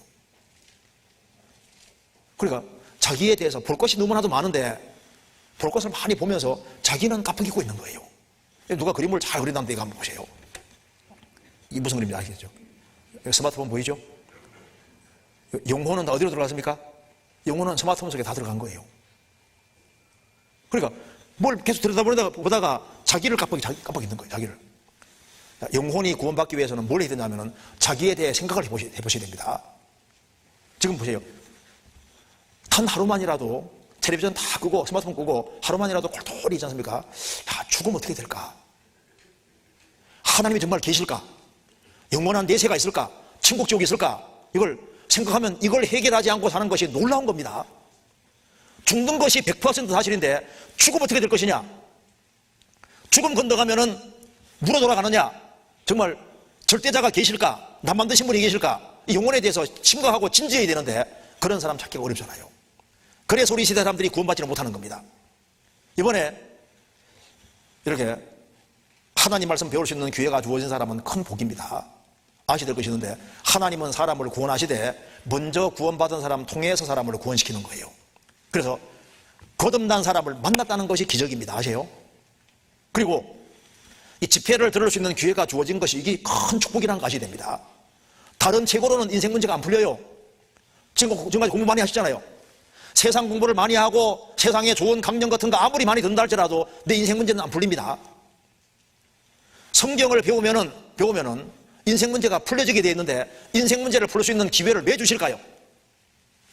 비록 이 죄 많은 세상에서 죄 짓고 살았을지라도 인생이 이게 전부가 아닐 텐데 뭔가 해답이 있으면 찾아야 되겠다, 그런 마음이 있는 사람에게 주님께서 이런 기회를 주시는 거예요. 저도 뭔가 해답을 찾고 있었기 때문에 거듭난 사람을 만났고 이런 기회가 주어져서 구원을 받았거든요. 하나님께서는 찾는 사람을 찾도록 도와주시는 겁니다.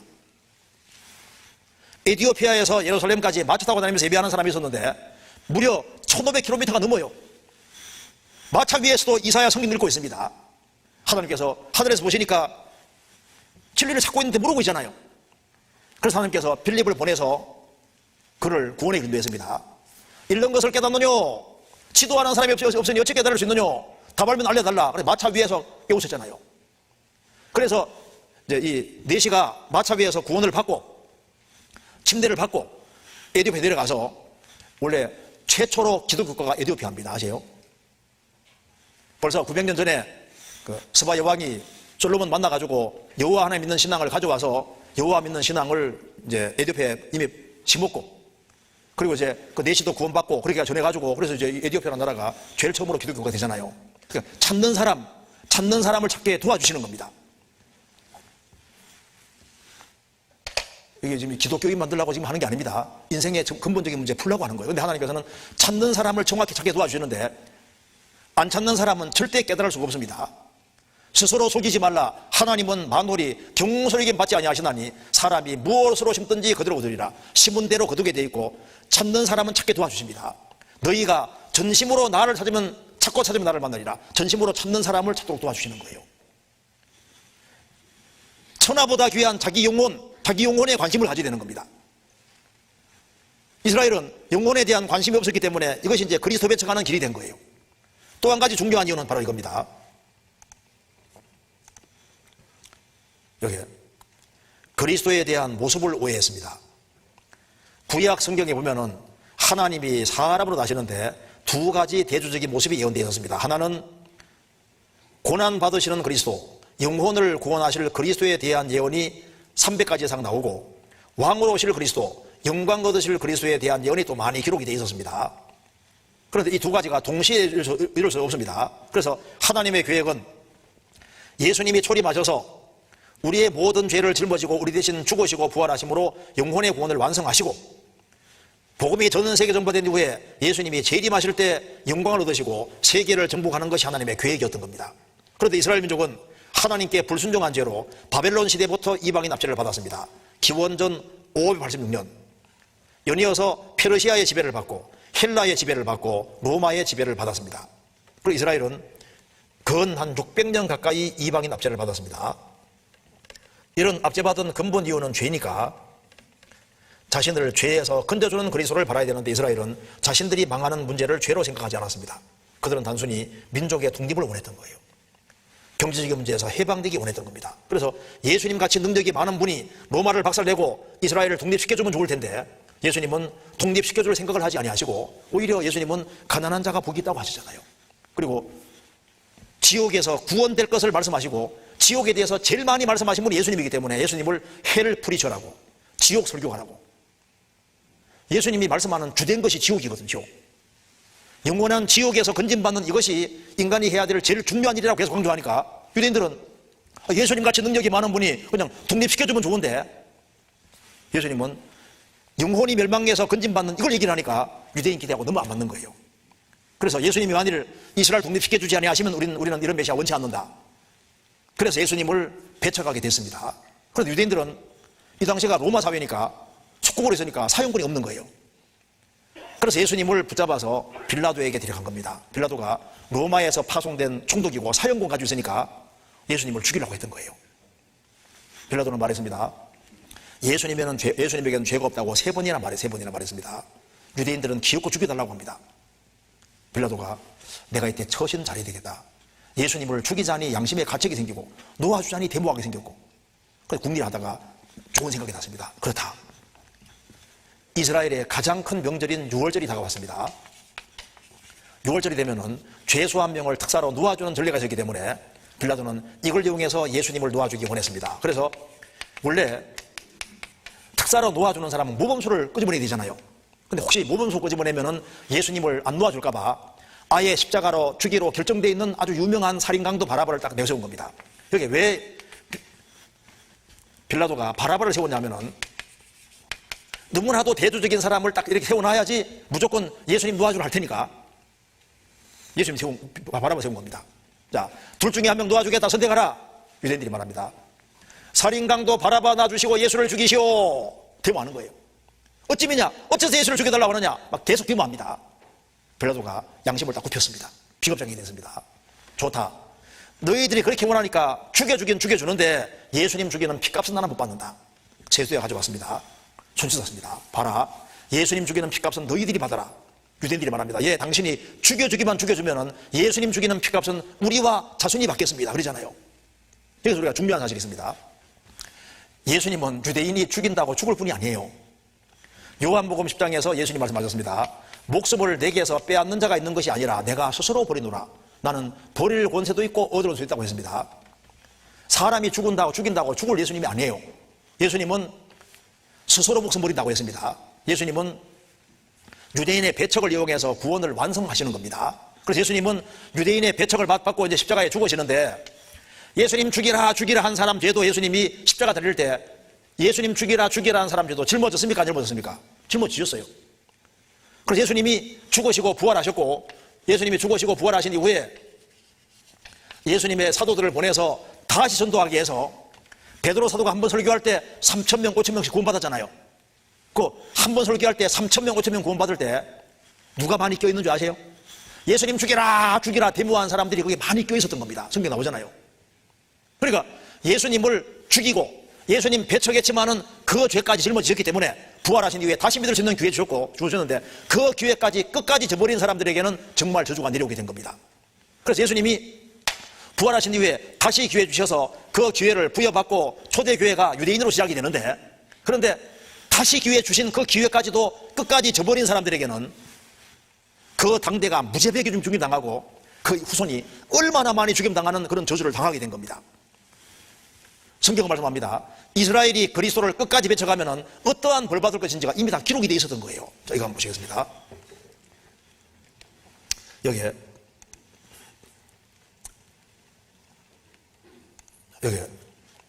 예수님 오시기, 자, 여기 보시면요. 예수님이 공생의 당시에 유대인들이 주님의 말씀을 끝까지 거역하면 어떠한 벌 받을 것인지를 예수님이 자세히 말씀하셨습니다.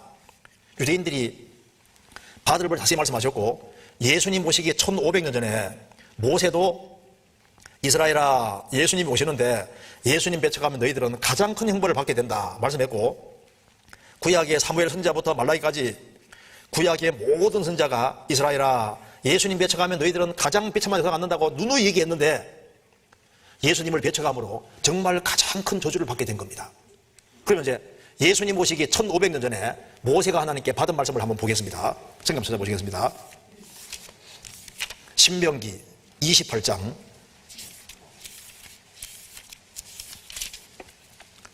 예수님 오시기 1500년 전의 예언입니다. 53절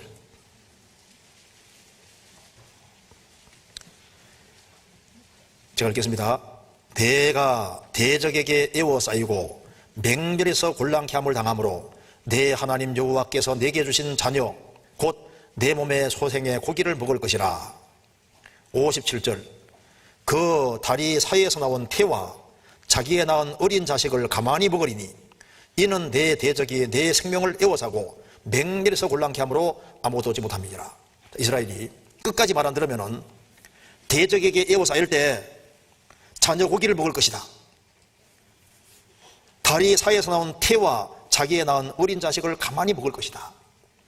그래서 AAD 70년에 로마 군대가 쳐들어와서 이스라엘을 포위 공격할 정도 보여드리겠습니다. 5개월 동안 포위 공격 당할 때 성 안에서 먹을 것이 없잖아요. 실제로 자녀 고기를 먹고 태를 먹는 일이 벌어지게 된 거예요. 그 뒤에 58절입니다. 내가 만일 이 책에 기록한 율법의 모든 말씀을 지행하지 아니하고 내 하나님 여호와라는 영화롭고 두려움을 경외하지 아니하면 여호와께서 너의 재앙과 내 자손의 재앙을 극렬하게 하시리니 그 재앙이 크고 오래고 그 질병이 중하고 올 것이라. 이스라엘이 말 안 들을수록 재앙이 크고 그리고 오래고 길어지는 거예요. 63절입니다. 63절. 이왕의 여호와께서 너희에게 선을 행하시고 너희로 번성케 하시기를 기뻐하시던 것 같이 이제는 여호와께서 너희를 망하게 하시며 멸하시기를 기뻐하시리니 너희가 들어가 얻는 땅에서 뽑힐 것이요 여호와께서 너를 땅 이 끝에 질 것까지 만민 중에 흩어지리니. 자, 이것을 모세가 기록을 했는데요. 모세는 가나안 땅에 들어가 보지 못한 사람입니다. 가나안 땅 앞에서 광야에서 이 신명기까지를 기록하고 죽는데 모세가 말합니다. 너희들이 가나안 땅에 들어가게 되겠지만은 가나안 땅에서 끝까지 불순종하면 너희가 들어가 얻는 땅 가나안 땅에서 뽑힐 것이요. 뽑힌다고 했습니다. 이것이 이루어진 때가 AD 135년입니다. 로마 하드레도 황제가 쳐들어와서 이스라엘에 985개 도시를 파괴하고 58만 명을 유대인들을 죽입니다. 그리고 유대인들을 보니까 이 골치 아픈 민족인 거예요. 그래서 아예 법을 세웠습니다. 법을 세워서 이스라엘은 이스라엘 땅에 못 산다. 그래서 이스라엘 민족을 이스라엘 땅에서 완전히 뽑아내서 로마로 흩어버린 거예요. 그래서 유대인들은 박해받고 도망치고 박해받고 도망쳐서 전 세계로 민족이 되는 거니까 여기 말한 대로 뽑힐 것이요 여호와께서 너를 땅 이 끝에서 저 끝까지 만민 중에 흩어지리니. 유랑민족 하면 누굽니까? 이스라엘이잖아요. 이 말씀이 그대로 이루어진 겁니다. 그럼 이스라엘 민족은 그러면 2000년 유랑 생활 속에 어떻게 살아가느냐? 여기 65절 보시겠습니다. 그 율곡 중에서 내가 평안함을 얻지 못하며 내 발바닥을 쉴 곳도 얻지 못하고 오직 여호와께서 거기에서 너의 마음으로 떨고 눈으로 쇠하고 정신으로 살랑케 하시리니 내 생명이 의심나는 곳에 달린 것 같아서 주야로 두려워하며 내 생명을 확신할 수 없을 것이라. 내 마음의 두려움과 눈에 보는 것으로 인하여 아침에는 이러기를 아하 저녁이 되었으면 좋겠다 할 것이요 저녁에는 이러기를 아침이 되었으면 좋겠다 하리라. 이스라엘이 유랑민족이 되고 난 이후에 이방 땅에서 평안하게 못 살 것이다. 발바닥도 못 쉴 것이다. 생명이 확신이 없을 것이다. 주야로 두려워할 것이다. 아침에는 이러기를 저녁이 됐으면 좋겠다. 저녁에는 이러기를 아침이 됐으면 좋겠다 할 것이다. 제가 유대인들을 죽이던 광대 수용소를 가봤습니다. 유대인들을 제일 많이 죽인 곳은 그 아우슈비츠 수용소고 두 번째가 독일의 베르겐 멜전인데요. 베르겐 멜전 가보니까 정말 이곳들이 실감이 확 나더라고요. 자, 들어가는 순간부터 뭐 이렇게 전독 찐 것이 있어요. 이게 뭡니까 그러니까 유대인들을 끌어묻은 시체라고 막 500곳이 뭐 한꺼번에 끌어묻은 시체 있잖아요. 그걸 이제 묻은 것이 쫙 있고 이제 2차 대전 당시에 그 유대인 죽이던 그 필름으로 막 계속 보여주는데요.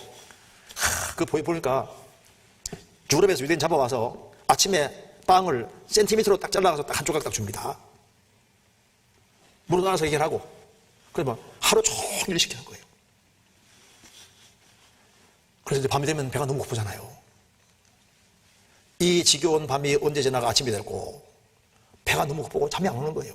아침에 빵을 주고 먹으니까 이 지겨운 밤이 언제 지나가 아침이 됐고 아침에는 이게 언제 저녁이 됐고 여기 실감이 확 나더라고요. 역사 속에서 이대로 됐습니다. 자, 여기에 이제 중요한 걸 보여드리겠습니다. 성경 레위기 26장 보세요. 예수님 오시기 1500년 전에 다 기록된 겁니다. 레위기 26장 하나님께서 이스라엘이 말 안 들을 때 어떻게 벌 내릴 것을 하나님께서 미리 딱 말씀해 놨는데 이대로 벌이 임합니다. 지금 여기 보시겠습니다. 하나님께서 이스라엘이 말 안 들으면 어떻게 저주받고 어떻게 형벌 받을지를 다 미리 말씀해 놨는데 먼저 요약부터 하면은 처음에는 말 안 들을 때는 조그마한 벌, 조금 더 큰 벌, 조금 더 큰 벌, 조금 더 큰 벌. 그래서 너무 말 안 들으면 그냥 완전히 박살내 버리는 겁니다. 한번 읽어드리겠습니다. 26장 14절. 그러나 너희가 내게 청종치 아니하여 이 모든 명령을 준행치 아니하며 나의 규례를 멸시하며 마음의 나의 법도를 싫어하여 나의 모든 계명을 준행치 아니하며 나의 언약을 배반할진대 16절부터 17절까지 벌이 내려옵니다. 18절. 너희가 그렇게 되어도 내게 청종치 아니하면 20절까지 벌이 내려와요.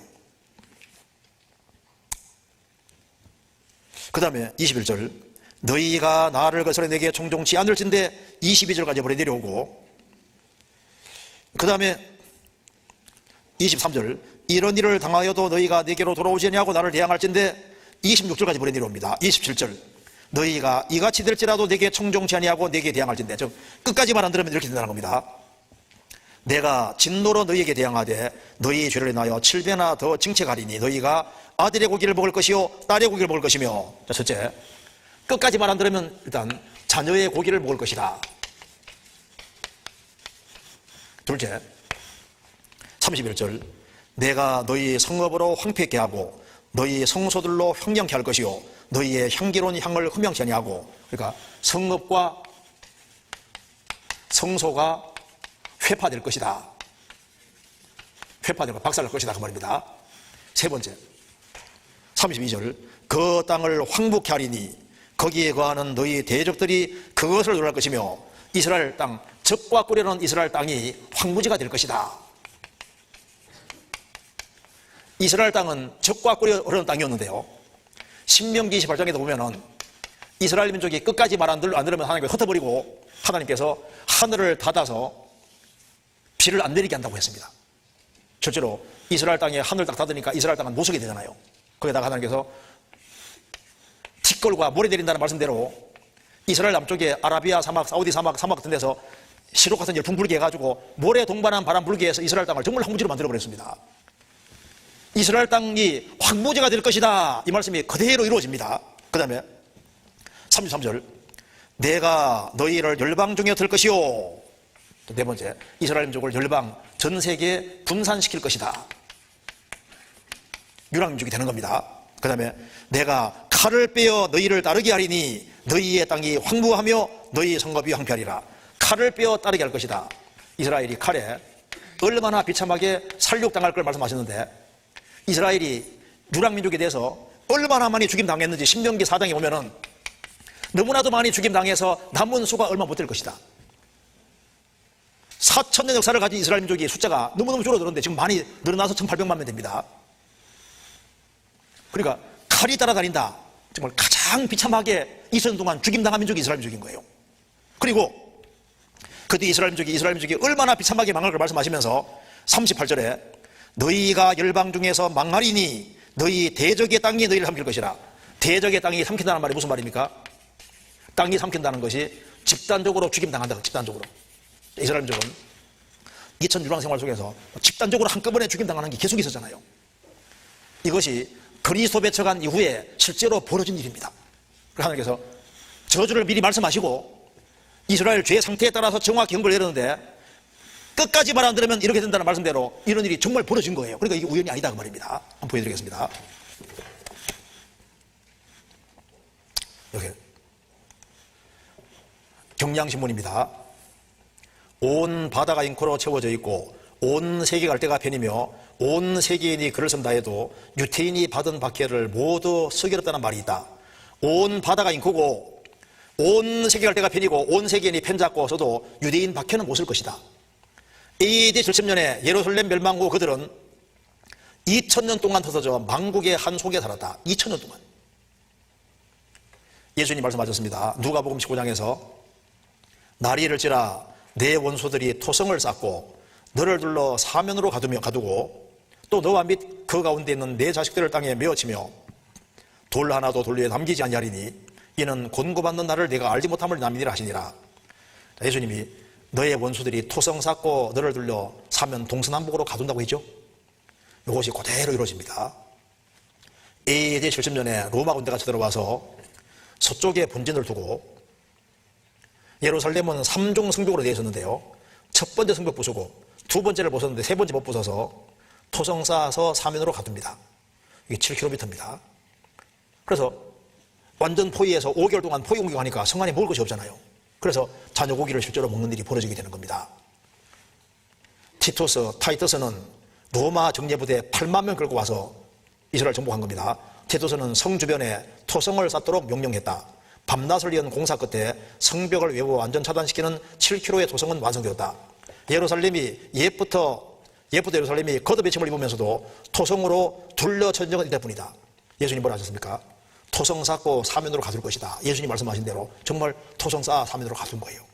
그리고 자녀 고기를 먹습니다. 요세푸스라는 역사학자는 예수님과 거의 동시대 인물인데 유대 전쟁사 이 70년 전쟁을 상세하게 기록해놨습니다. 여기에 자녀 고기 먹은 것을 정확히 기록해놨습니다.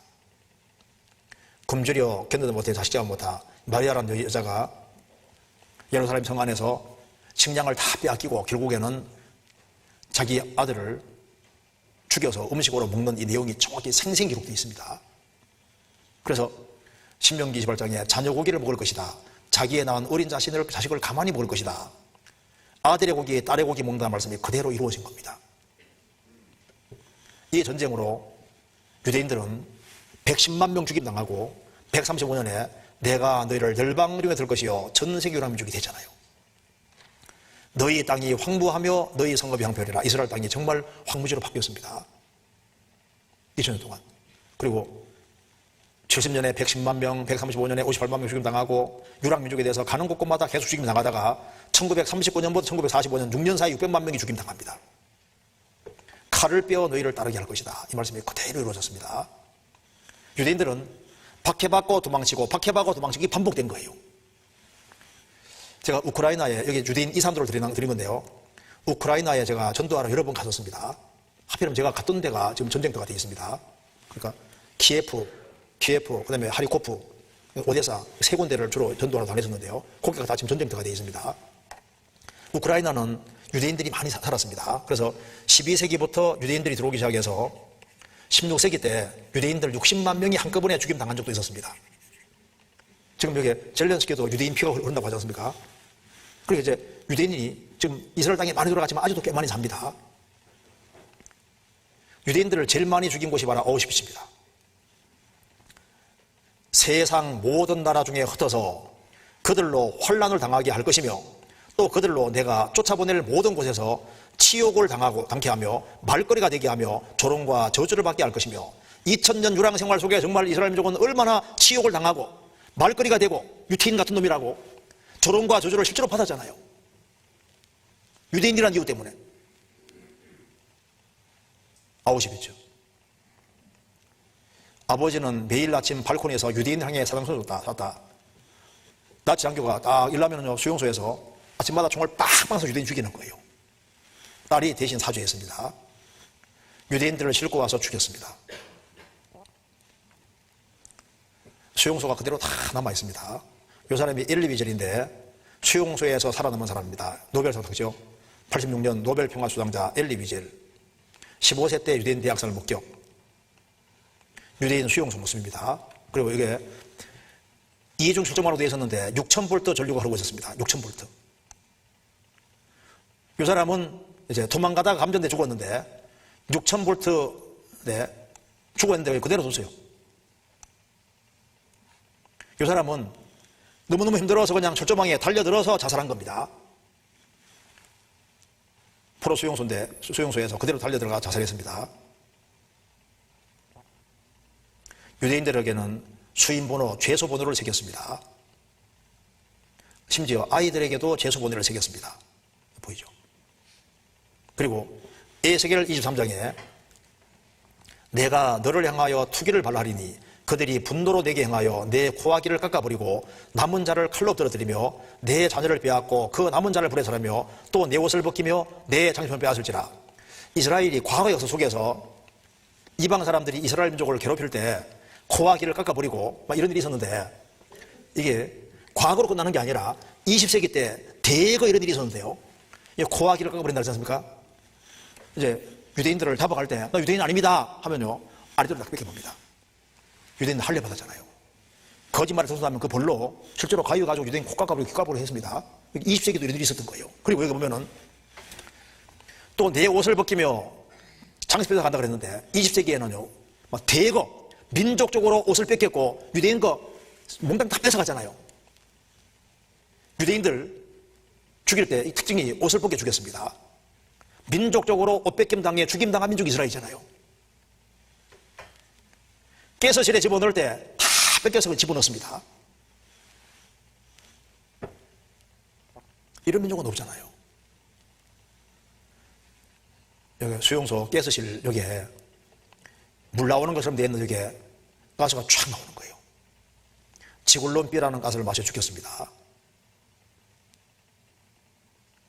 불구자들은 1차로 가스에 집어넣고 희생자 머리털을 칠돈 담요도 만들었다. 이스라엘 여자들을 머리털을 싹 잘라서 잠수함 방수로 사용했는데 여자들은 머리털 싹 자르는 게 얼마나 수치입니까? 유대인들의 신발, 유대인들의 안경, 의복이 쌓여 있습니다. 모든 걸 다 뺏어가잖아요. 유대인 신발.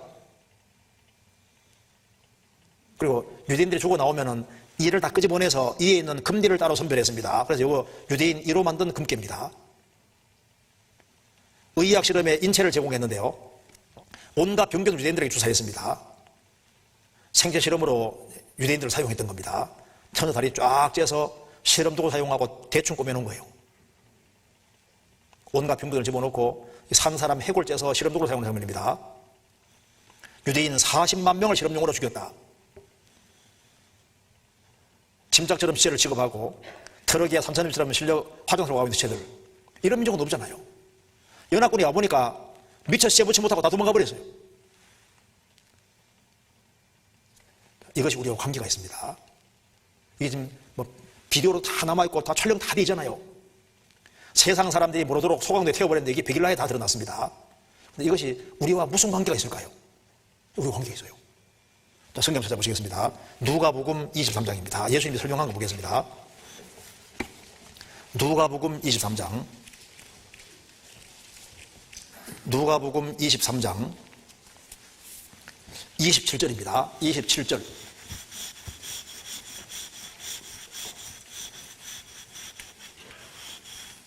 제가 읽겠습니다. 또 백성과 및 그를 위하여 가슴을 치며 슬피는 자의 큰 무리가 따라오는지라 예수께서 돌이켜 그들을 향하여 가라사대 예루살렘의 딸들아 나를 울지 말고 너희와 너희 자녀를 위하여 울라. 보라 날이 이르면 사람이 말하기를 수태 못하는 이와 훼손하지 못한 배와 먹이지 못한 저지 목이 있다니라. 그때 사람이 산들을 대하여 우리에게 무너지라 하며 작은 산들을 대하여 우리를 덮으라리라. 푸른 나무에도 이같이 하거든 마른 나무에는 어떻게 되리요 하시니라. 여기 예수님이 십자가 지시고 이제 골고다 산에 가실 때 예수님이 죽으시는 것을 보고 예루살렘 여인들이 따라가면서 엉엉 울었습니다. 예수님이 돌아보시면서 말씀했습니다. 너희들은 나를 울지 말고, 예수님은 기록된 대로 죽고 부활하니까 예수님이 울지 말고 너희와 너희 자녀를 위해 울라. 그러면서 말씀하시기를 날이 되면 사람이 말하기를 수태 못하느니 훼손하지 못한 배 먹이지 못한 저지 목이 있을 것이다. 자식이 없는 자가 복이 있다는 겁니다. 자, 왜 이 얘기하냐면 보세요. 이게 중요한 겁니다. 자, 이스라엘은 예수님을 배척함으로써 2000년 가까이 자기 눈앞에서 자기 자식들이 죽는 꼴을 계속 봤던 겁니다. 그래서 이스라엘 민족은 2000년 동안 뭘 말했냐면은 차라리 자식이 없으면 복이 있는데 그 말을 2000년 동안 한 거예요. 그래서 수태 못하느니 훼손하지 못한 배 먹이지 못한 저지 목이 있다 할 것이다. 그런데 이 얘기를 하시면서 30절을 말씀하셨는데요. 그때 사람이 산들을 대해서 우리 위에 무너지라 작은 산들을 덮으라리라. 자, 이것이 무슨 내용이냐면 여기에 누가복음 23장 30절이 요한계시록 6장에 인용되어 있습니다. 요한계시록 6장 7년 환란 얘기하시면서 7년 환란은 어린 양의 진노입니다. 예수님의 진노인데요. 어린 양 대신 예수님의 진노인데 지금 우리가 은혜 시대에 살고 있습니다. 은혜 시대에 살고 있는데 유대인들은 예수님 배척함으로 2000년 동안 자식이 없는 자가 복이 있다고 말을 계속해 왔는데 예수님께서 이 은혜 시대에 끝까지 은혜를 거역하는 이방인들이 환란 속에 들어가서 끝까지 배척하는 사람이 어떻게 망할 걸 보시니까 7년 환란 속에 들어간 이방인들은 산들아 차라리 우리에 무너지라 작은 산더미를 덮어라 어린 양의 진노의 소리를 가리라 이런 절규를 이방인들이 하게 된다고 말입니다. 그러면서 푸른 나무에도 이같이 하거든 마른 나무 어떻게 되려 하시니라. 푸른 나무는 이스라엘입니다.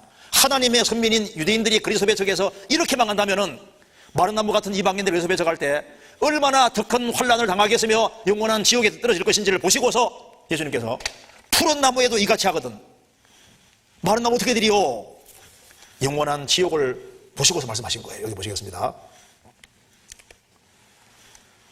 푸른 나무에도 이같이 하거든 마른 나무 어떻게 되리요 푸른 나무가 잘 타면은 마른 나무 훨씬 잘 탑니다. 하나님의 선민인 이스라엘이 예수님 배척함으로 이렇게 망했다면은 마른 나무 같은 이방인들은 훨씬 더 큰 형벌을 기다린다. 영원한 지옥이 기대 말씀하십니다. 그래서 예수님이 누가복음 12장에서 경고하셨습니다. 내가 내 친구 너희에게 말하노니 몸을 죽이고 그 후에는 능히 더 못하는 자들을 두려워하지 말라. 마땅히 두려워할 자를 내가 너희에게 보이리니 곧 죽인 후에 또한 지옥에 던져넣는 권세 있는 그를 두려워하라. 내가 참으로 너희에게 이르노니 그를 두려워하라. 몸은 죽이고 그 후에는 더 못하는 사람 무서워하지 말아라.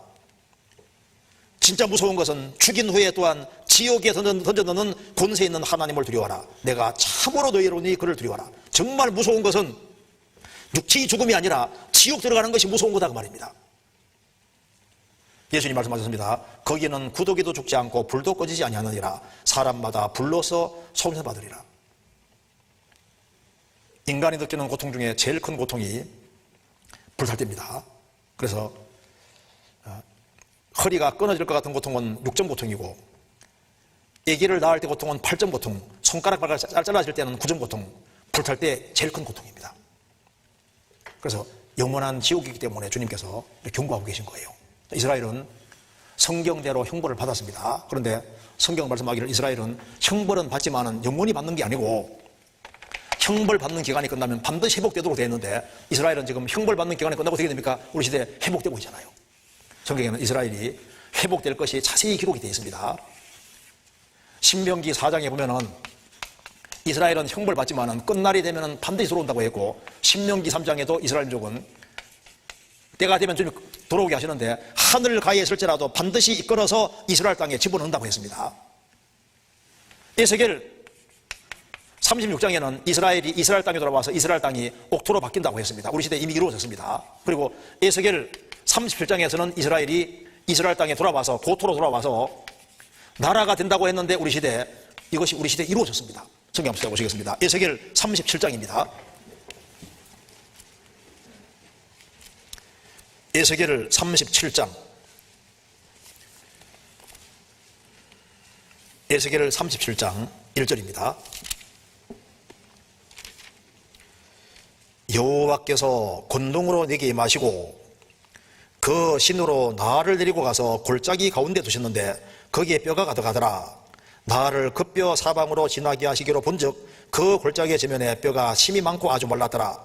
그가 내게 이르시되 인자야 이 뼈들이 능히 살겠느냐 하시기로 내가 대답하되 주 여호와의 주께서 하시나이다. 하나님께서 2600년 전에 에스겔을 골짜기에 들어가셨는데 골짜기에 뼈가 심이 많고 아주 말랐더라. 심이 많다는 말은 많이 죽었다는 말씀이고 아주 말랐더라. 오랜 세월이 지났다는 겁니다. 이게 살겠느냐? 하나님이 아시죠. 따라하니까 살아납니다. 7절. 이에 내가 명을 조차 대언하니 대언할 때 소리가 나고 움직이더니 이 뼈 저 뼈가 들어맞아서 뼈들이 서로 일락하더라. 또 내가 또 보니 그 뼈에 심줄이 생기고 살이 오르며 그 위에 가죽이 덮여나 그 속에 생기는 없더라. 또 내게 이르시되 인자야 너는 생기를 향하여 대언하라. 생기에게 대언하여 이르기를 주 여호와의 말씀에 생기야 사방에서부터 와서 이 사망을 당한 자에게 불어서 살게 하시다 하라. 이에 내가 그 명대로 대언하였더니 생기가 그들에게 들어가매 그들이 곧 살아 일어서는데 극히 큰 군대더라. 에스겔이 하나님 말씀 따라하니까 뼈들이 쫙 붙었습니다. 심줄이 오르고 살이 오르고 가죽이 덮이고 살아있는 생명의 기운이 들어가면서 이것이 극히 큰 군대가 됐습니다. 그리고 해석해 주셨습니다. 12절. 또 내게 이르시되 인자야 이 뼈들은 이스라엘 온 족속이라. 그들이 이르기를 우리의 뼈들이 말랐고 우리의 소망이 없어서니 우리 다 멸절되었다 하느니라. 이스라엘 민족이 완전히 망한 걸 보여주신 겁니다.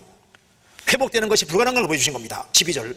그러므로 너는 대언하여 그들에게 이르기를 주 여호와의 말씀에 내 백성들아 내가 너희 무덤을 열고 너희로 거기서 나오게 하고 이스라엘 땅으로 들어가게 하리라. 이스라엘 민족이 이스라엘 땅에 들어갈 걸 말씀하셨는데요. 여기서 이제 놀라운 걸 보십시오. 여기 21절 보시겠습니다. 21절. 자, 여기 21절. 그들에게 이르기를 주 여호와의 말씀에 내가 이스라엘 자손을 그 간바 일국에서 취하며 그 사면에서 모아서 그 고토로 돌아가게 하고. 자, 이게 이스라엘이 고토로 돌아간다고 했습니다. 자, 이스라엘 민족이 유랑민족으로 있다가 1900년을 전후해서 데오도르 헤럴질이라는 사람 중심으로 해서 시오니즘 운동, 이스라엘이 이스라엘 땅에 돌아가는 운동을 벌입니다. 그래서 이스라엘 민족이 이스라엘 땅에 몰래 돌아가기 시작했는데 1900년 전후에서 이스라엘 땅에 돌아가기 시작하더니만 1948년에 나라를 세웁니다. 그 뒤에 22절, 그 땅 이스라엘 모든 산에서들로 한 나라를 이루어서 한 임금이 모두 다스리게 하리니 그들이 다시는 두 민족이 되지 아니하며 두 나라로 나누지 아니할지라. 그들이 돌아가서 한 나라 이룰 것이다. 그리고 한 나라를 이루고 한 임금이 다스린다. 그 임금이 누굽니까? 다윗의 위를 잇는 예수님. 예수님이 이제 오셔서 천년왕국을 이루십니다. 앞으로 예수님이 천년왕국, 예수님이 재림하시기 전에 무슨 일이 있냐면은 이스라엘이 나라가 되는데, 우리나라에 북한 남한 있는 것처럼 원래 이스라엘은 북이스라엘 남주다 두 나라인데, 이스라엘이 돌아올 때는 반드시 한 나라를 이룰 것이다. 한 나라가 되고 예수님이 다시 이스라엘 땅에 오시는 거예요. 우리는 지금 이스라엘이 한 나라가 된 것을 봤다 그 말입니다. 그렇잖아요. 이게 우리 시대에 딱 이루어진 거예요. 우리는 정말 놀라운 시대에 살고 있습니다. 여기에 성경에서는 다 이미 예언되어 있는데요. 이스라엘이 고토로 돌아올 것이다. 이스라엘 땅을 회복시킬 것이다. 나라가 될 것이다. 정말 나라가 됐습니다. 방금 읽은 겁니다. 뼈는 이스라엘이고 극히 큰 군대가 되는 걸 보여주셨는데, 뼈가 이스라엘 민족이라고 그랬죠. 에스겔이 뼈가 가득한 걸 봤습니다. 하나님 말씀대로 하니까 뼈가 생각났지 않습니까? 살아나는데 이게 뭘 가르치냐면은 이스라엘이 회복되는 걸 가르치는 거예요. 자, 그래서 고토로 들어가서 한 나라를 이룰 것이다. 참, 우리 시대에 이루어졌습니다. 1948년 5월 14일 날 나라가 됐는데 2600년 만에 나라가 된 겁니다. 그리고 이게 빨갛게 세워놓은 것이 아랍 세력인데 여기에 뚫고 들어가 나라 세우고 있는 거 봐요. 이슬람 55개국 1300여 명이 알라신 섬기고 있는데 여기 나라가 된 겁니다. 자, 마크 트윈이라는 얘기입니다. 모든 것들은 사멸한다. 유대인을 제외하고는 다른 세력들은 사라지나 유대인은 남는다. 그들의 불멸의 비밀은 무엇인가? 성경에 이스라엘이 나라가 된다는 말씀이 성경에 많이 예언되어 있습니다. 성경 미가서 4장에도 이스라엘이 마지막 때 나라가 될 것이다. 이사야 60장에도 이스라엘이 마지막 때 강한 나라가 된다고 했고, 이사야 60장에도 이스라엘은 갑자기 나라가 된다고 나와 있잖아요. 이런 말씀 많습니다. 그런데 이것이 하필이면 우리 시대에 이루어진 거예요. 비디오 한번 보겠습니다.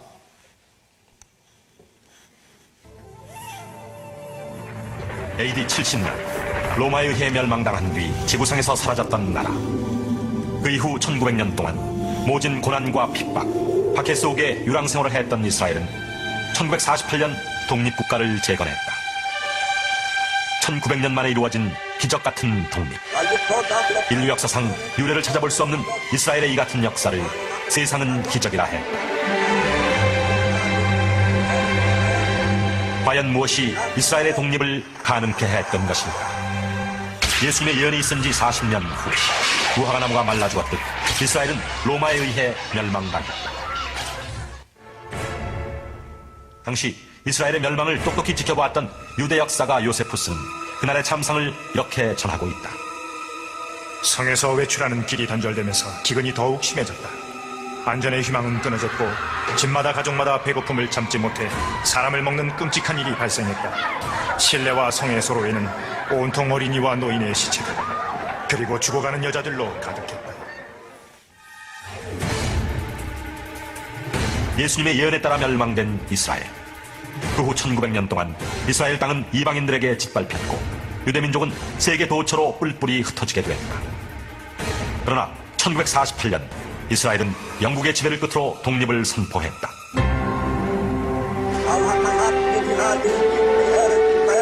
전 세계에 뿔뿔이 흩어져 살던 민족이 1900년 만에 잃었던 나라를 다시 찾은 것이다. 종교인이건 비종교인이건 간에 이스라엘의 독립은 기적이다 얘기를 합니다. 세계 역사상에 한 나라가 망해서 없어졌다가 2000년 만에 조국을 광복한 예가 없습니다.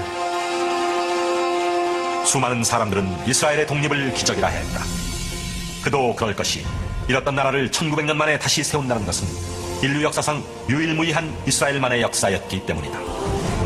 그러나 성경에는 이미 이스라엘의 독립이 예언돼 있었다. 그렇죠. 이스라엘 독립이 예언돼 있고 이스라엘이 세계 돈줄을 다 잡고 제일 꼭대기 올라갈 것도 이미 예언돼 있는데 지금 이스라엘이 꼭대기 올라가 있는 거 맞잖아요. 성경대로 되어 있는 것이 맞습니다. 이스라엘이 독립을 하고 난 이후에 아랍과 전쟁할 때마다 이스라엘 이기죠. 앞으로 이스라엘을 칠 세력이 이미 다 예언되어 있는데 러시아가 이스라엘 친다는 게 성경에 예언되어 있어요. 우리 거기까지 한번 배워보겠습니다. 에스겔 38장 보시겠습니다. 38장 이제 앞으로 이루어질 일입니다. 38장 1절 제가 읽겠습니다.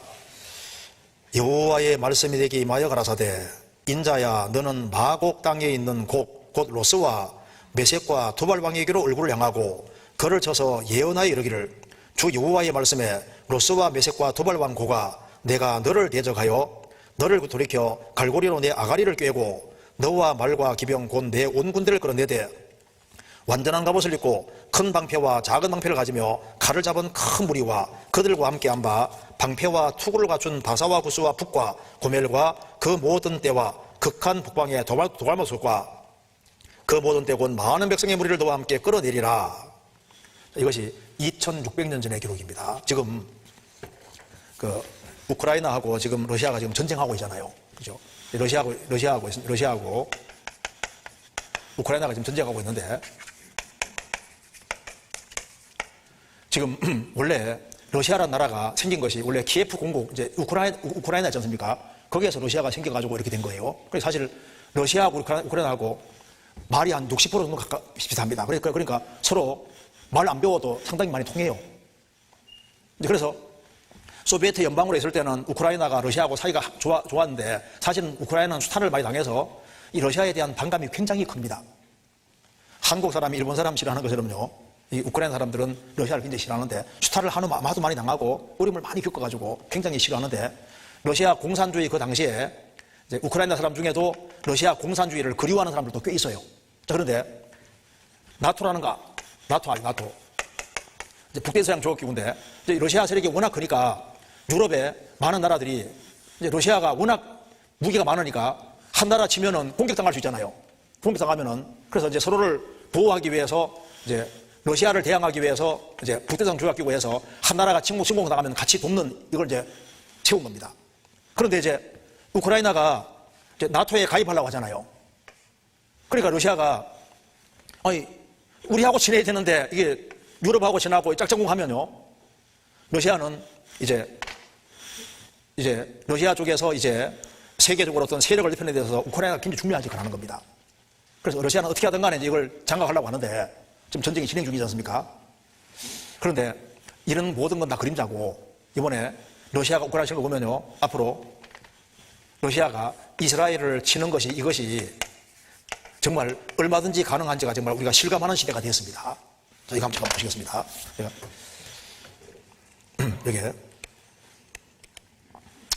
여기 우크라이나가 여기 있습니다. 지금 우크라이나하고 이제 러시아가 이제 이렇게 전쟁하고 있는데 여기 키예프가 우크라이나 수도입니다. 그래서 이제 전쟁을 하고 있는데 러시아가 핵무기가 제일 많아요.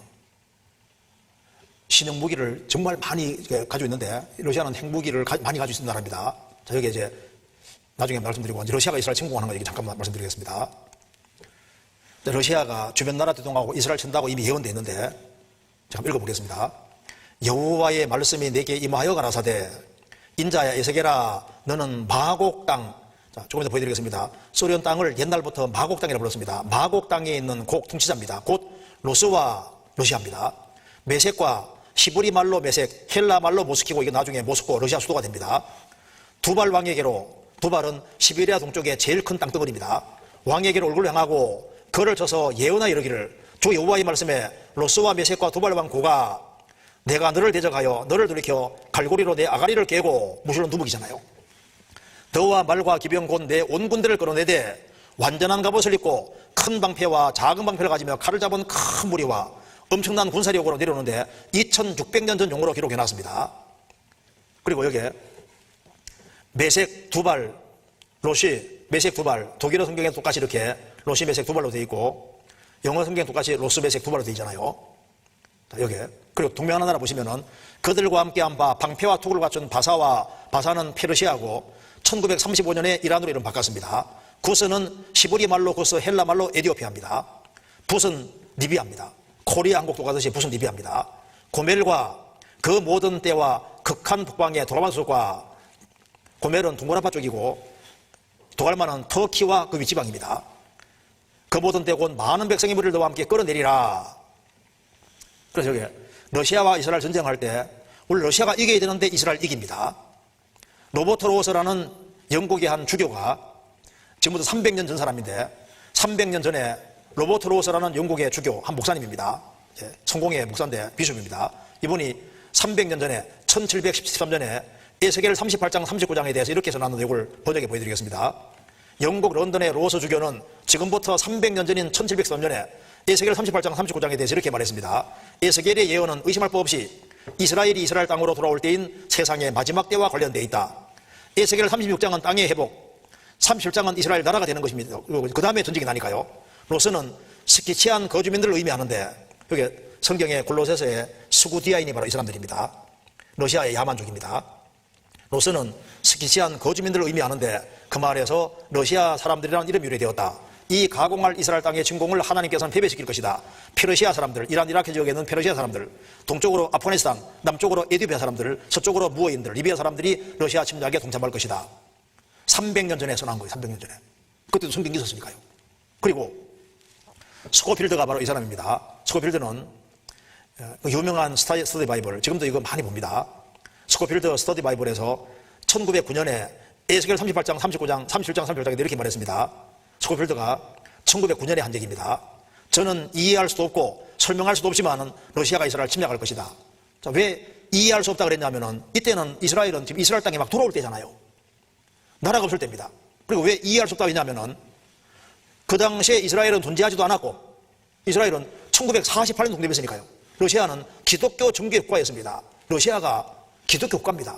알고 계시죠? 그러니까 러시아는 원래 이 러시아 지역에 야만족으로 있다가 이제 외침받으면서 이제 러시아라는 나라가 형성이 되고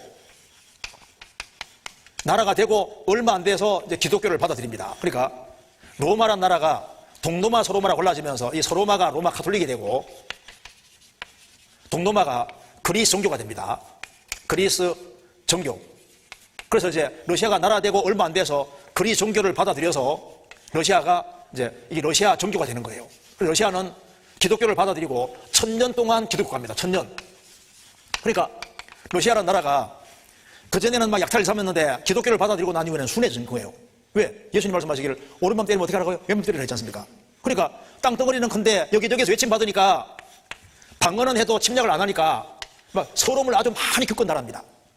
그러니까 러시아가 기독국가인데 이스라엘 친다니까 이해가 안 되죠. 그런데 갑자기 이런 일이 생겼어요. 갑자기 1917년에 볼셰비크 혁명으로 러시아가 공산국가가 됐습니다. 갑자기 그래서 100년도 안 되는 짧은 시간 내에 러시아 기적이 확 바뀌어버린 거예요. 자, 러시아가 이스라엘 칩니다. 언제 러시아가 이스라엘 칠 것이냐? 성경 예언 에스겔 38장 39장에 답이 나와 있다는 겁니다. 우리가 배우는 겁니다. 왜 소련이 북방의 곡인가? 언어학적인 증거, 역사적 증거, 지적 증거가 있는데 역사적인 증거를 잠깐 보면은 언어학적인 증거 잠깐 보면은 고대 언어 연구로 세계적인 권위자인 윌렐름 게스니우스 박사는 로스가 러시아 의원, 두발스크 소련 최대주의 의원, 메세기 모스크 의원이며 이들의 종족이 분명히 현재 러시아인을 구성하고 있다고 말하고 있다. 그렇죠? 여기 보면은 여기가 마곡 땅입니다. 마곡, 스키치안 마곡. 마곡은 스키치안인들인데 그들의 거주 영역은 코카스 경제 지역들에 놓여 있다. 조셉 페르스 박사가 이렇게 한 겁니다. 그리고 요세푸스 역사학자는 마곡은 그로부터 마곡 족속이라는 말이 붙이는 사람들이 나오게 되었다. 그러나 그리스 사람들은 그들을 스키치안 수구인들이라고 해요. 스키치안인들, 수구디아인들, 스카치아인들, 이게 이제 마곡 똑같은 사람들인 거예요. 그래서 여기가 마곡이고 마곡 땅에 있는 곳 러시아입니다. 마곡 로시. 그리고 여기 보시면요, 토벌스크가 지금 그대로 있습니다. 사회가 부대에 토벌스크 나오죠. 토벌스크. 러시아에 토벌스크가 지금도 있습니다. 러시아 과거에 가장 큰 땅덩어리입니다. 주입니다. 가장 큰 주였어요. 그리고 러시아는 나라가 없었는데 외침받으면서 이제 루스라는 국가를 형성하게 됩니다. 그리고 이제 얼마 후에 기독교 받아들여서 천년간 기독교국가에다가 지금 다시 공산국가로 갔잖아요. 동맹하는 나라, 페르시아, 에티오피아, 리비아, 고멜, 도갈마, 바사 페르시아, 1935년에 이란으로 바꿨습니다. 쿠스 에티오피아, 부드 리비아입니다. 그러니까 러시아가 이제 여기 이란, 이디오피아, 리비아, 도갈마, 고멜 해가지고 이스라엘 쳐들어오는데요. 제일 가까운 나라가 이란입니다. 러시아, 이란 21년 만에 군사교류. 자, 러시아와 이란은 군사협정 맺었기 때문에요. 여기 보면은 여기 지금 이란이 제일 싫어하는 나라가 이스라엘입니다. 아시죠? 이스라엘을 공격으로 삼아 이란의 핵전쟁선언, 이란 대통령이 이스라엘을 저도 없애버려야 된다. 이란은 이스라엘을 세계 평화의 가장 큰 적이라고 합니다. 가장 큰 위협이라고 합니다. 아야톨라가 이 사람인데요. 이란의 최고 종교 지도자. 우리는 팔레스타인을 해방시킬 것이다. 그러기 위해서는 이스라엘의 암을 제거해야 된다. 이스라엘을 암으로 생각합니다. 아야톨라 알리 카메네이가 이스라엘을 가리켜서 이스라엘은 미친 개다. 광견병의 개다. 그리고 아야톨라는 말합니다. 모든 유대인들을 죽이라. 이스라엘을 절멸시키라. 이스라엘은 이란과 30일 전쟁 준비하고 있는데, 왜냐하면 이스라엘은 이란이 있을 줄 알고 있어요, 이미. 30일 전쟁을 미리 준비하고 있습니다. 자, 러시아는 이란 수도 테헤란을 공격하는 것은 모스크바 공격하라고 생각합니다. 왜냐하면 군사협정이 맺었기 때문입니다. 그래서 이디오피아, 리비아 다 러시아하고 가 있지 않습니까? 터키는 친미였다가 친로로 바뀌었습니다. 도갈마. 그래서 북극곰 러시아와 늑대가 손잡았다. 터키. 그래서 쳐들어오는데 제가 간단히 읽어보겠습니다. 너는 스스로에 비하되 너와 네개 모인 무리들이 다 스스로에 비하고 너는 그들의 대장이 될지어다. 러시아가 대장 되잖아요. 여러 날 후 곧 말년에 내가 명령을 받고 그 땅 곧 오래 황무하였던 이스라엘 산에 이르리니 장장 2000년 동안 황무지였습니다. 그 땅 백성은 칼을 벗어나서 열국에서부터 모여들어오며 이방에 와서 다 평안히 거하는 중이라. 우리 시대입니다. 자, 치는 이유가 바로 이겁니다. 물건을 겁탈하며 노력하리라 하고 내 손을 들어서 황무하였다가 지금 사람이 거치 않은 땅이 맞지 않습니까? 이스라엘이 열국 중에서 모여서 짐승과 재물을 놓고 세상 중앙에 가는 백성을 치고자 할 때 세상 중앙에 가는 이스라엘 백성을 친다고 했습니다. 물건을 겁탈할 것이다. 짐승과 재물을 놓고 세상 중앙에 가는 백성을 칠 것이다. 그리고 내가 내 고토 극한 북방에서 많은 백성 곧다 말을 탄 큰 때와 능한 군대와 함께 오되 구름이 땅에 덮인 같이 내 백성 이스라엘을 치러 오리라. 그가 끝날에 내가 너를 이끌어다가 내 땅을 치게 하리니 이는 내가 너로 말미암아 이방 사람 목전에서 내 거룩함을 되어 그들로 다 나를 알게 함이니라. 고토 극한 북방에서 이스라엘을 치러 오리라. 그것도 끝날에. 이스라엘 북방에는 모스크바 러시아밖에 없습니다. 이스라엘 북방에는 러시아밖에 없어요. 극한 북방에서 이스라엘 쳐들어올 것이다. 세상 중앙에 가는 백성을 쳐들어온다는 겁니다. 쳐들어오면 전쟁 결과 너를 돌이켜서 이끌고 먼 북방에서부터 나와서 이스라엘 산 위에 이르러 내 화를 쳐서 내 왼손에 떨어뜨리고 내 살을 내 오른손에 떨어뜨리리니 너와 내 모든 때와 너와 함께한 백성이 다 이스라엘 산에 엎드러지리라. 러시아가 망하는 것이 나오지 않습니까? 그럼 왜 치느냐? 이게 이제 이유가 있는 겁니다. 이것만 보고 마치겠습니다. 왜 치냐 하면은 여기 이사야 60장 보면은 이스라엘이 전 세계 들어올 때 너무 기뻐한다고 했습니다. 두 가지로. 첫째는 바다에 풍부가 들어온다고 했는데요. 우리 시대에 이스라엘 대박이 났습니다. 이스라엘 내륙과 앞바다에 얼마나 많은 석유와 천연가스가 있냐면은 이스라엘의 쉐펠라 지역 여기만 하더라도 석유가 얼마나 많이 매장되어 있냐면은 석유가 지금 제일 많이 매장되어 있는 나라가 사우디아라비아인데 2,600억 배럴입니다. 그런데 여기만 하더라도 2,400억 배럴입니다. 그러니까 이스라엘은 여기만 하더라도 세계 2위 산유국이 되는 거예요. 그러니까 이게 내륙뿐 아니라 앞바다에 얼마나 많은 천연가스와 석유가 나와 있는지 이것을 이제 지중해 바다 통해서 유럽에다가 이렇게 총력관 다 만들어가지고 천연가스 다 팔려고 하잖아요.